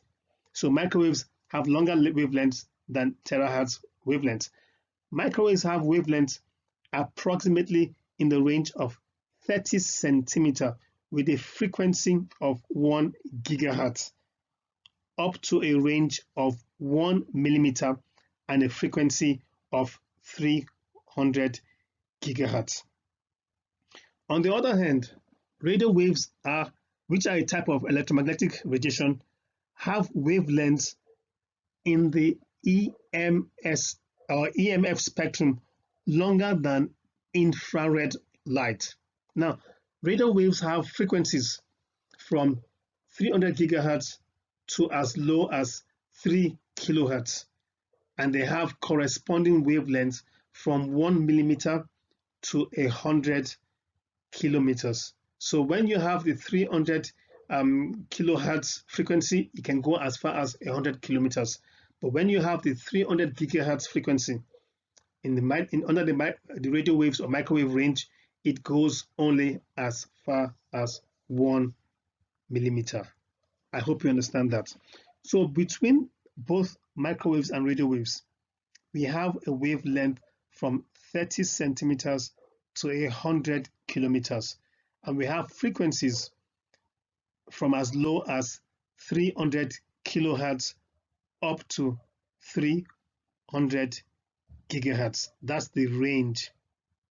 Now, what I'm going to show you now is an interesting application of the microwave millimeter wave. Okay, you're going to enjoy this. Now, a typical use of microwave radiation in its commercial application is seen in as a military weapon, which is like an active denial system. Okay, so what exactly is the active denial system, which is also known as the pain ray? Without going into too much details in this podcast, the active denial system is a less lethal directed energy weapon that employs a microwave beam at 95 gigahertz. Now imagine this. Imagine a 2-second burst of 95 gigahertz frequency Imagine a focused beam that is focused or zeroed in to the skin. What that does, it creates a temperature of up to 130 degrees Fahrenheit. That's 54 degrees Celsius. That is extremely high. And it also creates a depth of 1/64th of an inch, otherwise 0.4 millimeters.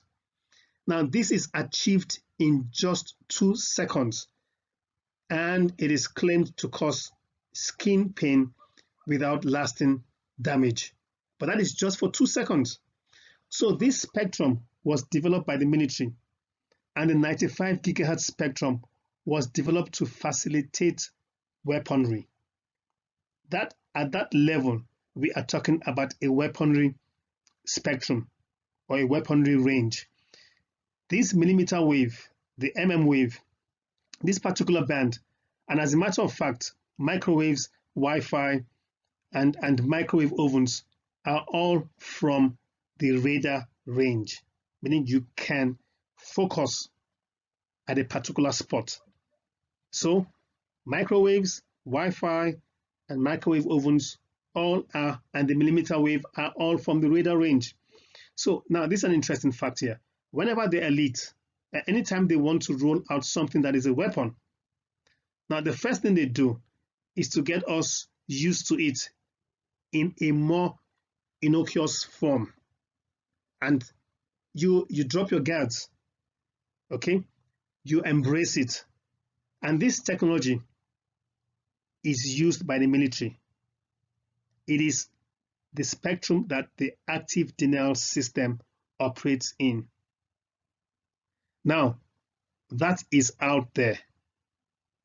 The ADS spectrum, 95 gigahertz, is a dangerous spectrum, and it does cause cancer.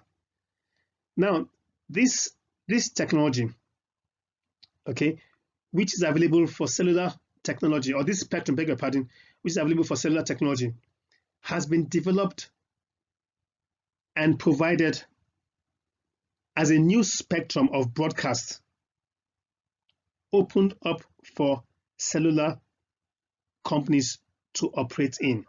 It's been opened up by the FCC, Federal Commission's Communications, based in America. So this is a whole ramped up new level of invasive microwave weaponries.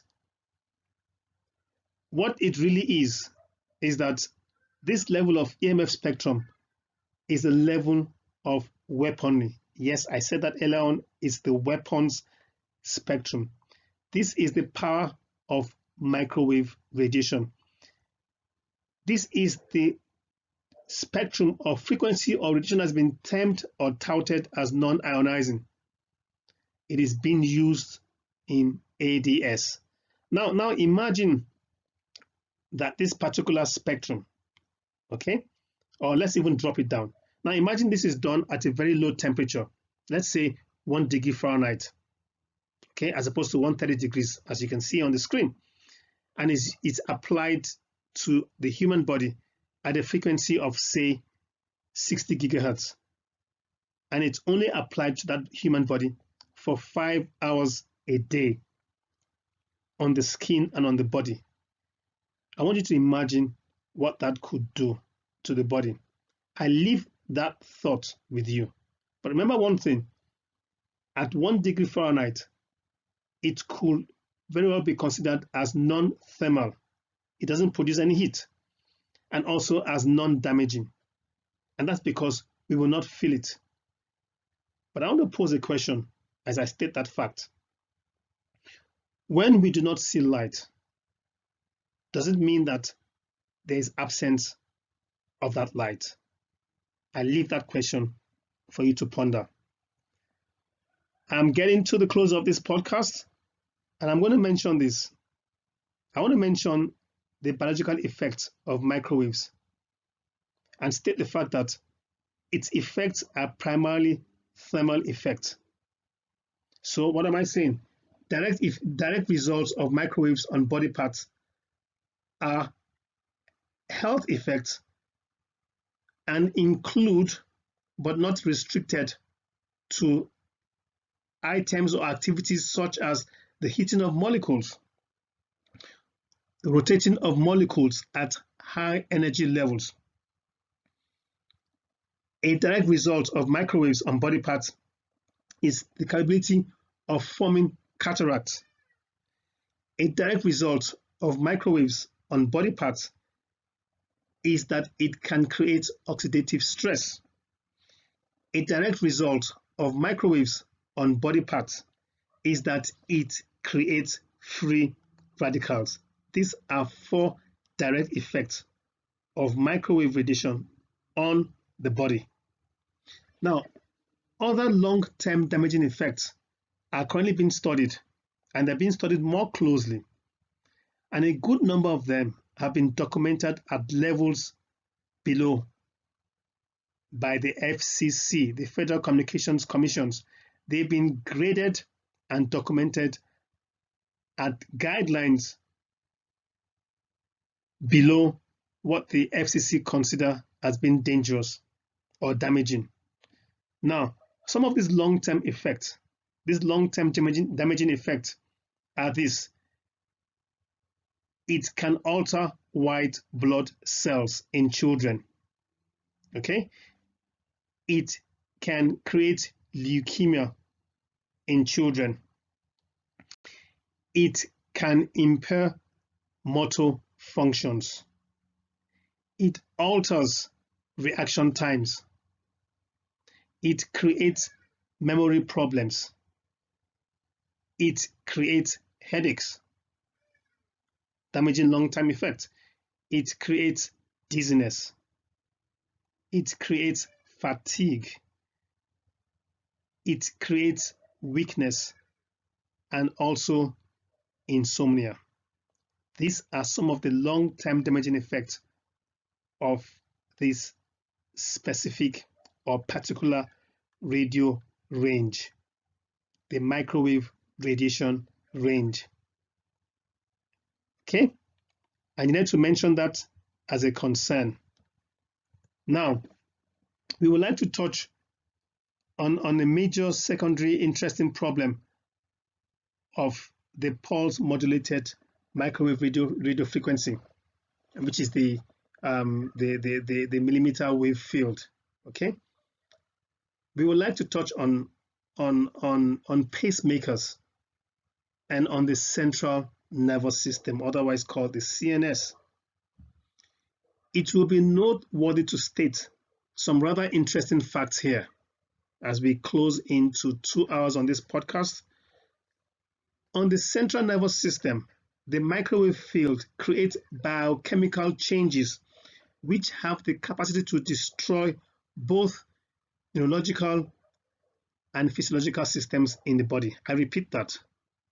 On the central nervous system level, the microwave field creates biochemical changes which have the capacity to destroy both physiological and neurological systems in the body.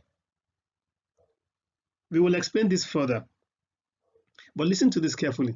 Now, every pacemaker, every user or every manufacturer of a pacemaker and also its user has been instructed to avoid close or prolonged contact with electrical devices or devices that have strong magnetic fields. That's a fact. Now, these are acceptable warnings not to use a microwave emitting product such as a mobile phone close to a pacemaker. It's been stated categorically, do not use a microwave emitting product such as a mobile phone close to a pacemaker. Now, this ought to generate immense concerns to us as a general public. Now, why do we say this? I say this because the pacemakers in pacemakers in themselves are designed and manufactured with protective shields, and they have coverings that act against electrical interference and also against manipulation by exogenous everyday products. They're made already like that. They are made to counter such effects like you can get from items like your microwaves, your cell phones, your MP3 players, or your iPods. They are made to counter effects from household appliances such as microwave ovens or even high tension wires. And they are also made to counter effects of metal detectors. That's why you, as a pacemaker user, can walk through a metal detector. It has a casing to provide against manipulation from such exogenous everyday products. It also has protection against industrial welders and electrical generators. So the question here is that why give the warning to pacemaker users? And now here's the point that I'm trying to bring across here.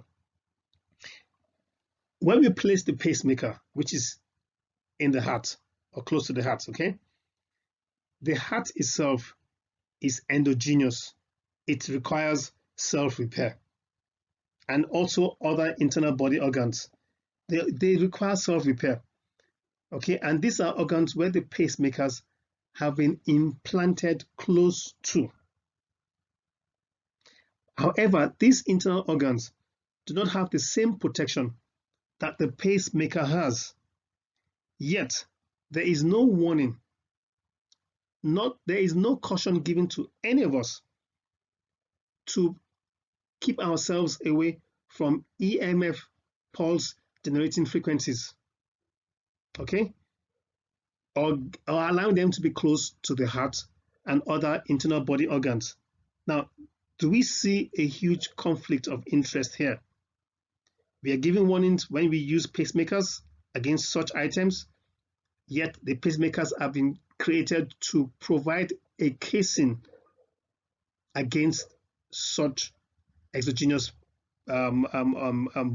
organs or products.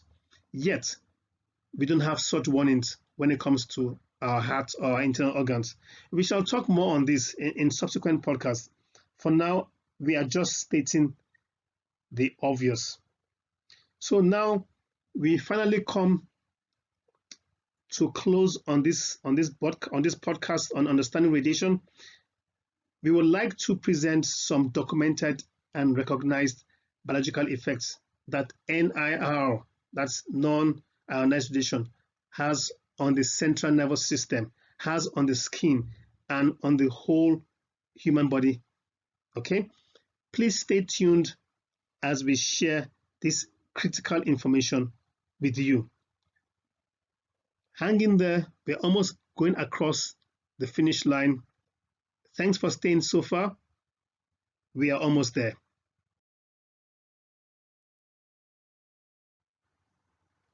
So as you can see on the screen here, when it comes to health effects, a lot has not been shared, taught, or highlighted as per the capabilities or the dangers or also the possibilities within the pulse modulated microwave radio frequency radiation millimeter wave. I'm referring to the millimeter wave band or field. Not much has been highlighted in terms of that.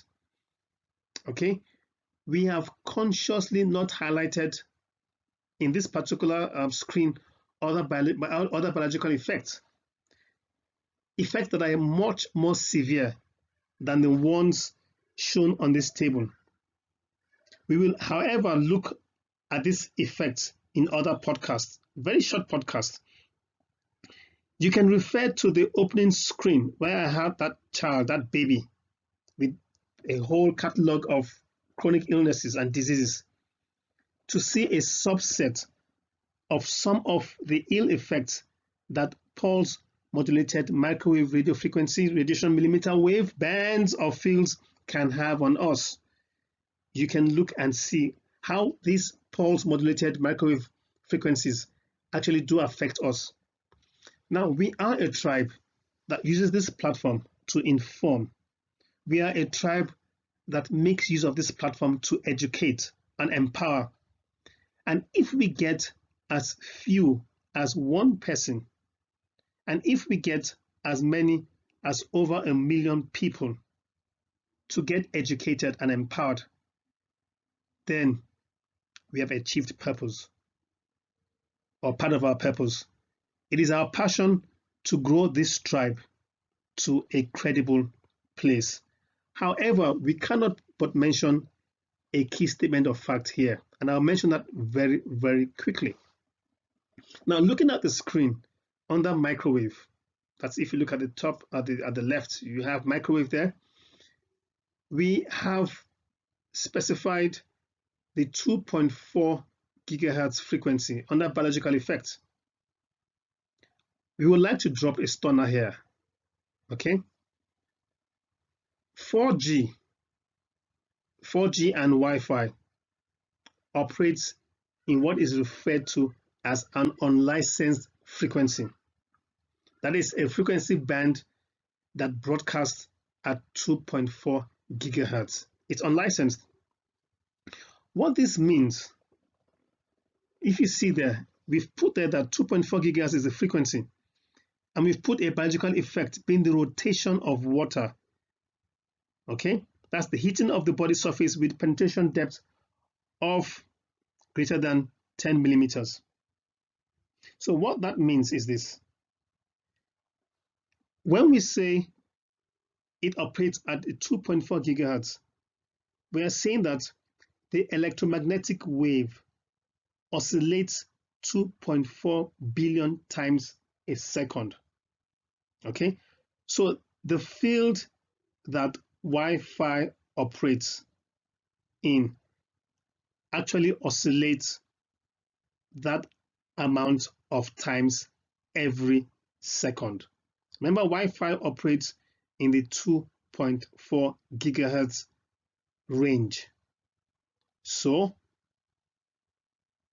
it oscillates 2.4 billion times a second, or every second.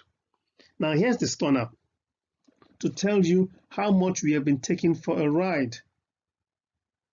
That frequency, 2.4 gigahertz, just happens to be the exact frequency at which the maximum, now listen to this very carefully, the maximum dielectric loss of water begins. I mean, dielectric what? What is that? Dielectric loss means the loss of energy that goes into heating a dielectric material, which could be a fabric, or in this case, a human body. So that is just a big term for basically meaning that the water molecules, okay, now H2O, the water molecules that is heat and split into OH minus and H plus, the moment the water molecule is hit with that exact frequency, out of the trillions of frequencies out there, is exactly the frequency where the water molecules start rotating on its axis to line up with the charge oscillation in the field. So why is this important? Why is this relevant? Well, what that does is that when the water molecules start rotating on its axis to line up with the charge oscillation in the field, it causes the water molecules to heat up. And when water heats up, that is a vibration, and that vibrates everything in the human body. And it also results in electromagnetic fields being generated in the body. And guess what? If our bodies are full of metal, I'm going to stop there. I will continue with that thought in another podcast. I don't want to dig too deep into this. However, note that this is a frequency that has been chosen for Wi-Fi. Wi-Fi operates in 2.45 gigahertz. Water rotates at 2.4 gigahertz. And big telco does not require a license to deploy any type of communication systems with this spectrum or with this frequency. So basically, what the FCC is saying is, hey guys, telco guys, go to town, make anything you want to make, as long as you keep it below a certain power level, you can use this frequency. So that is the 2.4 gigahertz entry that we have on this screen under microwave. Now the plot thickens, and I'm rounding up now. Look below that 2.4 gigahertz entry. Okay, now we have the 60 gigahertz entry, which we have denoted as the rotation of oxygen, carbon dioxide, and ozone with a higher penetration of greater than 10 millimeter. Beg your pardon, 2.5 gigahertz is less than 10 millimeter. 60 gigahertz is greater than 10 millimeter penetration level. Now, let us end this biological effects on non-ionizing radiation with another stunner. I would like to share this with you, and please listen carefully to this. There is a new Wi-Fi that's coming out, and it's going to replace Wi-Fi in the 5G frequency, and it's called the Y-gig. So in the 4 gig frequency, we have the Wi-Fi. In the 5G frequency, we're going to have the Y-gig. This will be the corresponding wireless platform for 5G. The new Y-gig will broadcast in the millimeter bandwidth length of, guess what, 60 gigahertz. So what does this mean? Why is this important? Now, every molecule on Earth has a specific absorption frequency.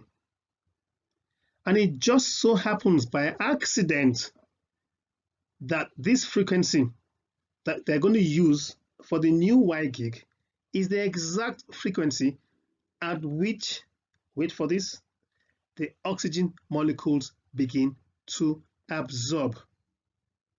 So now in their wisdom, they've chosen the oxygen molecule absorption spectrum for the new Wi-Fi, which is called the Y-gig.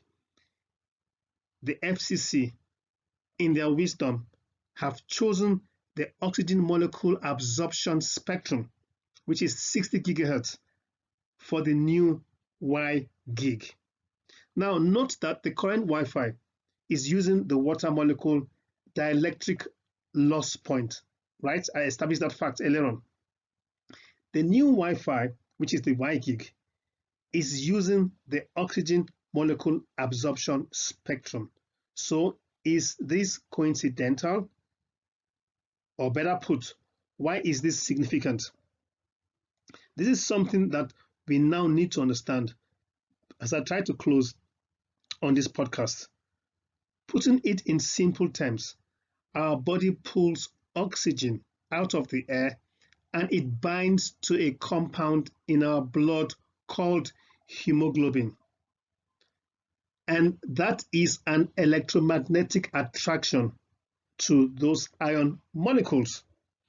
We need to realize that hemoglobin is the oxygen carrying pigment, and it is the predominant protein in the red blood cells. It is the ion atom that binds oxygen as the blood travels between the lungs and the tissues. So remember our illustration when defining free radicals? Okay, so these oxygen molecules have these little electrons spinning around in their orbits. Remember that? Okay. So when you hit these oxygen molecules that are spinning around, When you hit them with these 60 gigahertz and above electromagnetic frequencies, what you actually do is that you affect the spin properties, you affect the orbital properties of these electrons, and that in itself affects the hemoglobin's ability to bind the oxygen. Guys, this is a very serious problem. It is serious because what happens when you are in a field of 60 gigahertz emissions and you are breathing that air, the air your body needs, and your body is not getting the oxygen that is what was created by God to carry to the cells.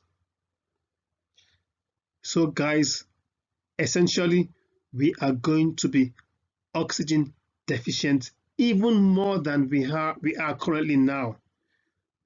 We are going to be walking around in a daze.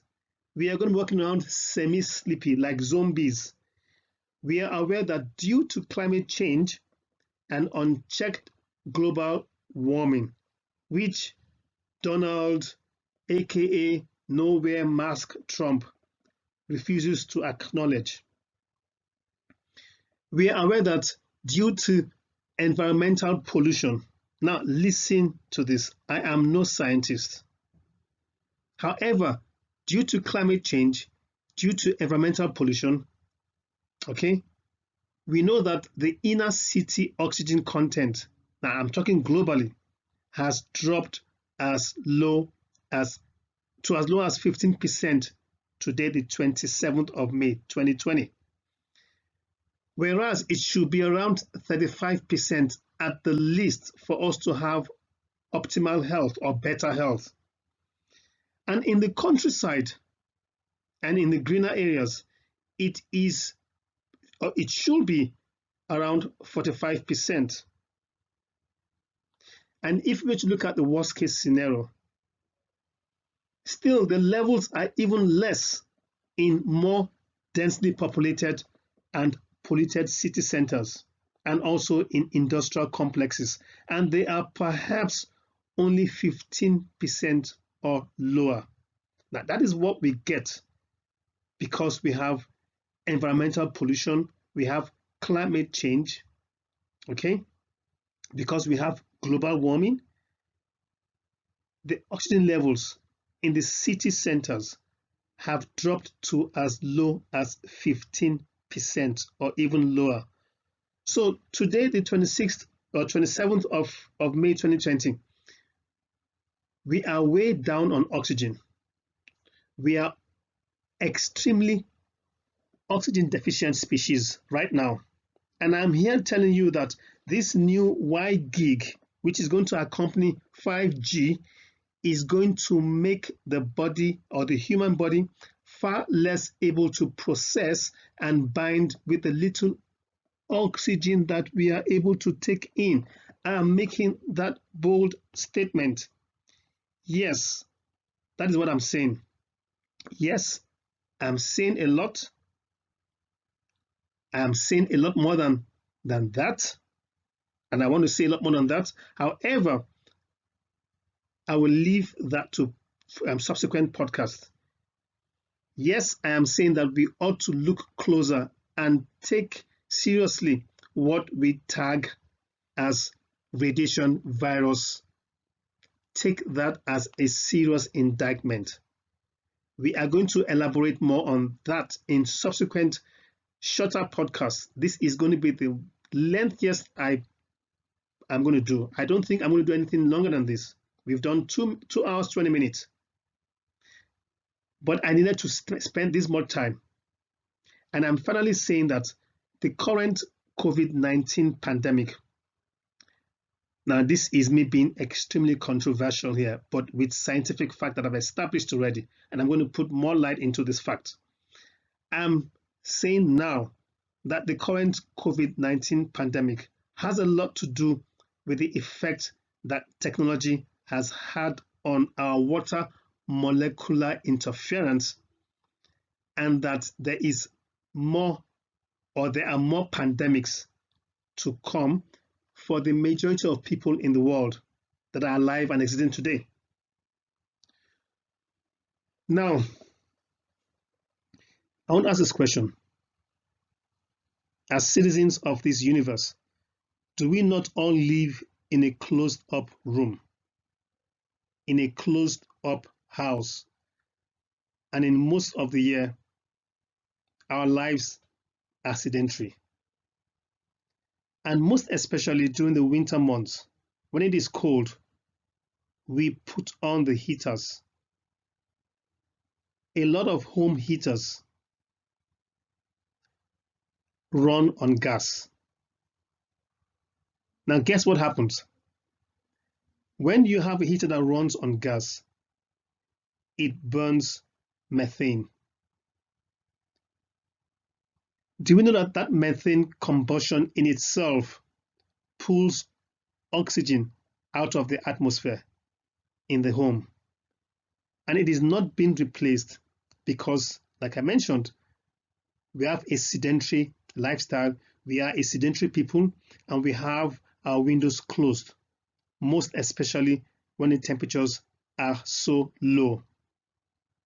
And what does this do? This further exacerbates our oxygen deficiency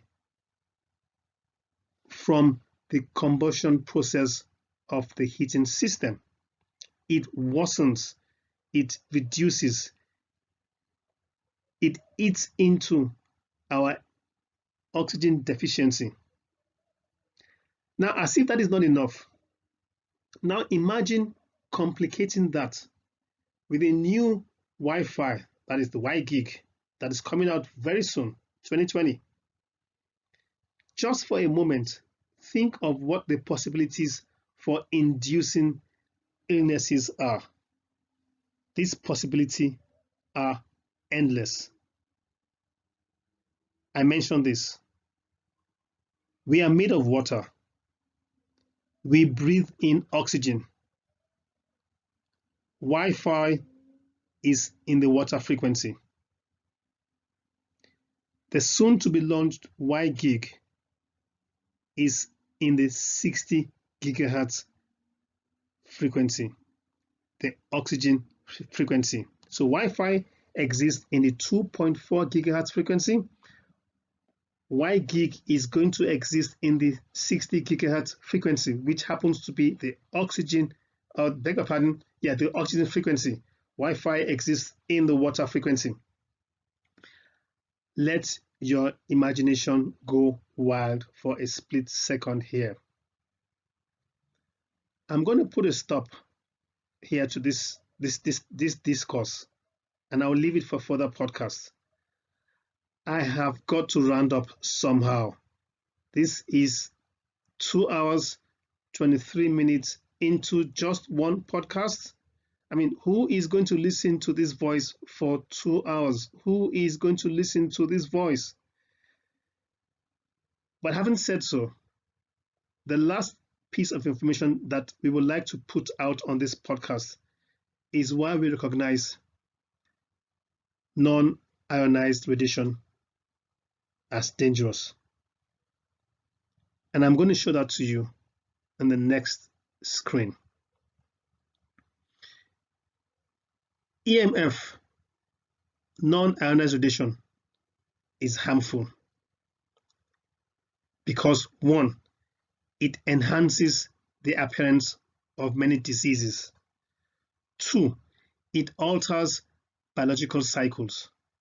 Three, it alters hormone levels. Four, it causes chromosomal damage and it causes infertility. Five, it causes cataract and also eye problems.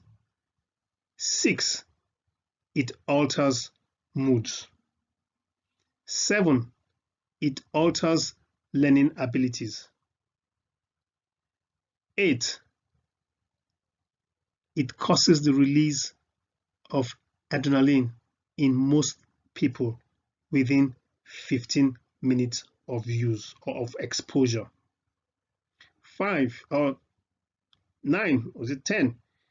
It increases the rate of cell division, notably cancer cell division. And not lastly, but for this podcast, I'll mention it lastly. EMF is harmful because leukemia and other cancers increase greatly among people living near transmitters, living near smart boxes and overhead power cables. But guess what? We are going to be living with these transmitters next door to us with the emergence of 5G and Wi gig, because they do not travel far. So there are going to be more installations of transmitters close to each other. My guesstimate is we're going to have them installed within 200 meters of each other, and they don't travel well. They do not penetrate walls, so they are going to be bouncing all around the place. And when they are bouncing all over the place, when you have a 5G phone, which in itself is going to become a transmitter, that is my prediction, then you are exposed to high levels of harmful EMF radiation. We would like to touch on a major secondary interesting problem of the pulse modulated microwave radio frequency radiation millimeter wave field. Quite a mouthful. We would like to touch on this. We did mention that pulse modulated microwave radio frequency fields has a major secondary problem on the central nervous system. Let us look at that now. If you cast your mind back to our opening presentation, our opening screen, we made mention of BBB, the blood-brain barrier. We would like to bring this into discourse here. Non-ionized radiation alters the permeability of the blood-brain barrier, thereby allowing the transfer of toxins from the blood to the brain, and also increasing the permeability of the intestinal lining. It increases the permeability of the gut lining as well. So, what is the BBB and why is it important, you may ask? Well, it so happens that the BBB has several important functions. One, it protects the brain from foreign substances in the blood that may injure the brain. Beg your pardon. Two, it protects the brain from hormones and from neurotransmitters in the rest of the body. And three, the BBB helps to maintain a constant environment for the brain. So what happens if the blood-brain barrier is damaged or somehow compromised? Well, this is the bad news. This is the very bad news that we are not meant to know.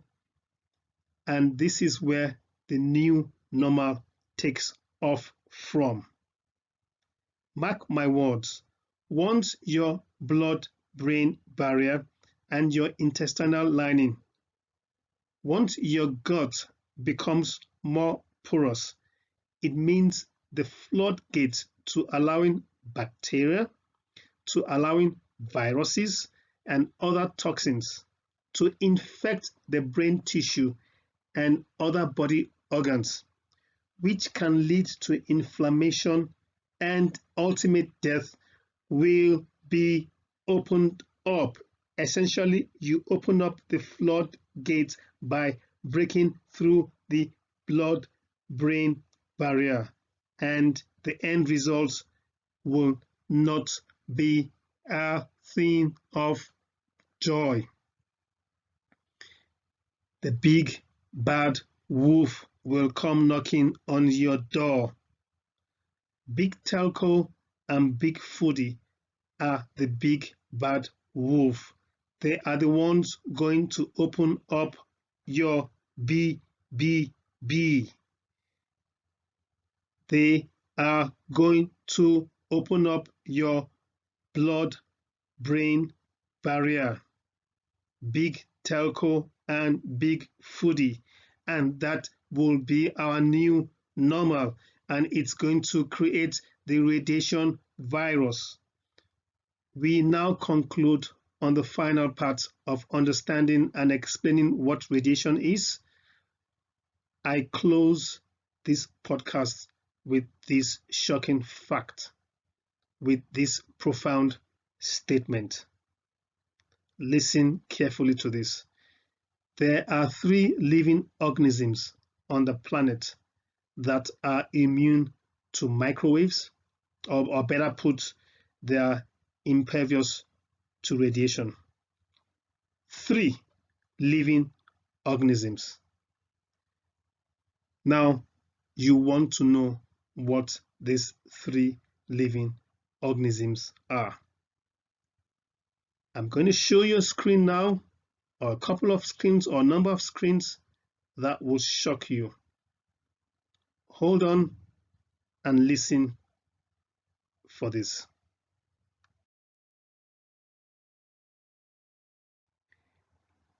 There are 3 living organisms on the planet that are immune to microwaves, or better put, they are impervious to radiation. Are Conan the bacterium. That is bacteria, some microorganisms, and some viruses, labeled and captured as Conan the bacterium. That is number 1. The second one is Glowy the scorpion. Glowy the scorpion is immune to microwaves. It is impervious to radiation. That is the second organ on Earth. The third and the final one that is impervious to microwaves and immune to radiation is not what you're going to expect. It's water bear, the tardigrade. The tardigrade was shot to the solar system, to space, and it was brought back in the state in which it was shot to space, back to the Earth, and it said, "Oh, I'm here."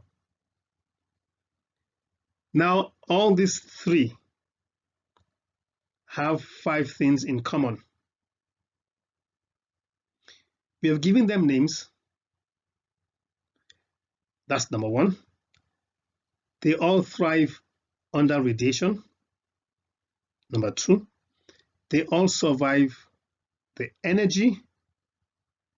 Number 3, the frequency. Number 4, and the vibrations from pulse modulated microwave radio frequency millimeter wave fields. They all survive, have these 5 things in common. They have names, they thrive under radiation, they survive the energy, frequency, and vibrations from millimeter wave fields. Why is this important?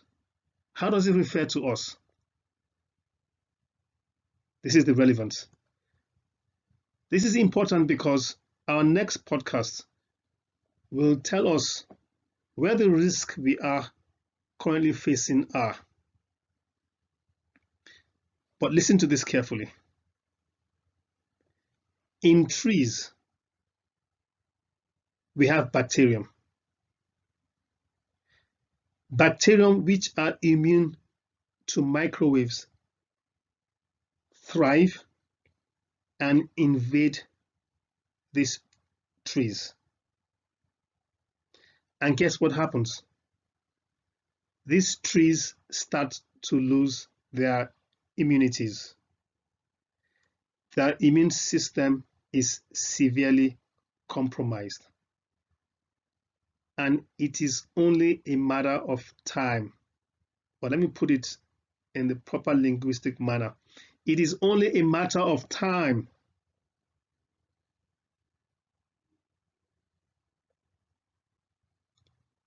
We have built a good foundation on radiation. I left that thought with you. It's only a matter of time for what? We've built a good foundation on radiation.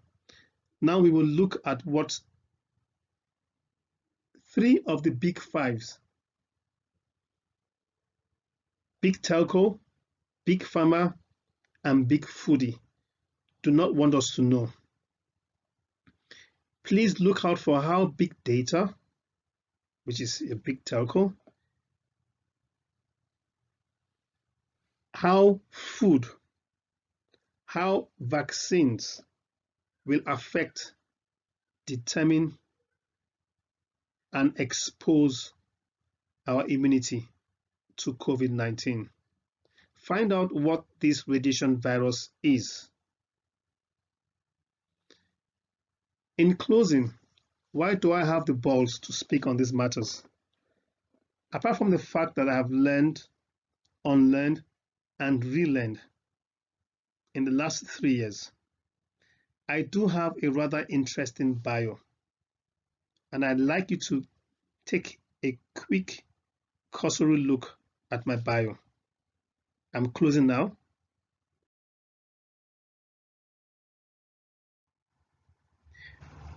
My bio speaks for itself. The essential part of my bio is not what I've achieved. It is what I've gone through. I have worked in the IT field, in the telecommunications field. I've had 22 years success in that environment, particularly in the banking and telecommunications field or fields. However, my experience, my 22 years in those fields left me with what we call today electromagnetic hypersensitivity. And it stunted and truncated my exciting IT career. So I am speaking from experience. But I didn't sit back. I have successfully biohacked my mind and my body after 2 hospitalizations. I have reversed my chronic illnesses. I'm still recovering from years of extreme toxicity, and I'm constantly and strictly working on more hacks because I'm exposed to environments that are beyond my control. However, as a result of that, I am speaking as a survivor, and that is what my bio says of itself. I am building a census media library. Currently,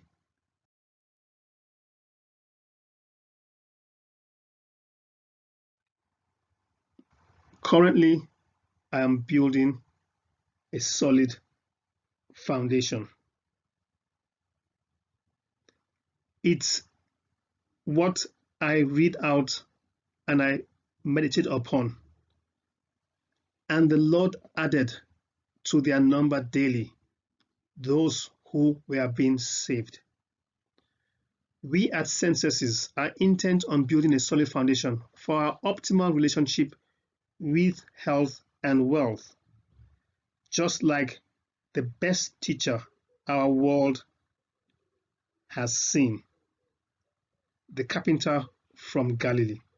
Just like he built, it takes a whole long while to build the right foundation, beg your pardon.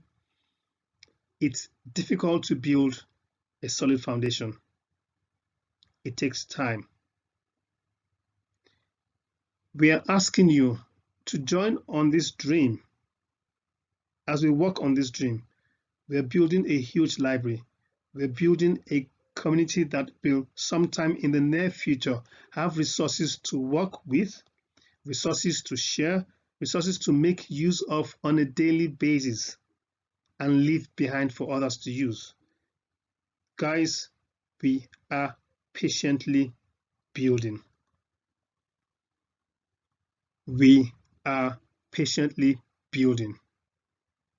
We are patiently building.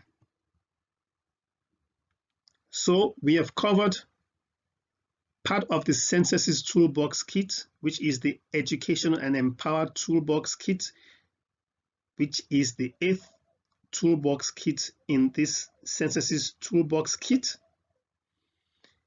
And what it does is that it leads us to success. That is what we are about, achieving success. We have explained radiation as part of the education peel. The next thing I'm going to ask of you to do as we build this tribe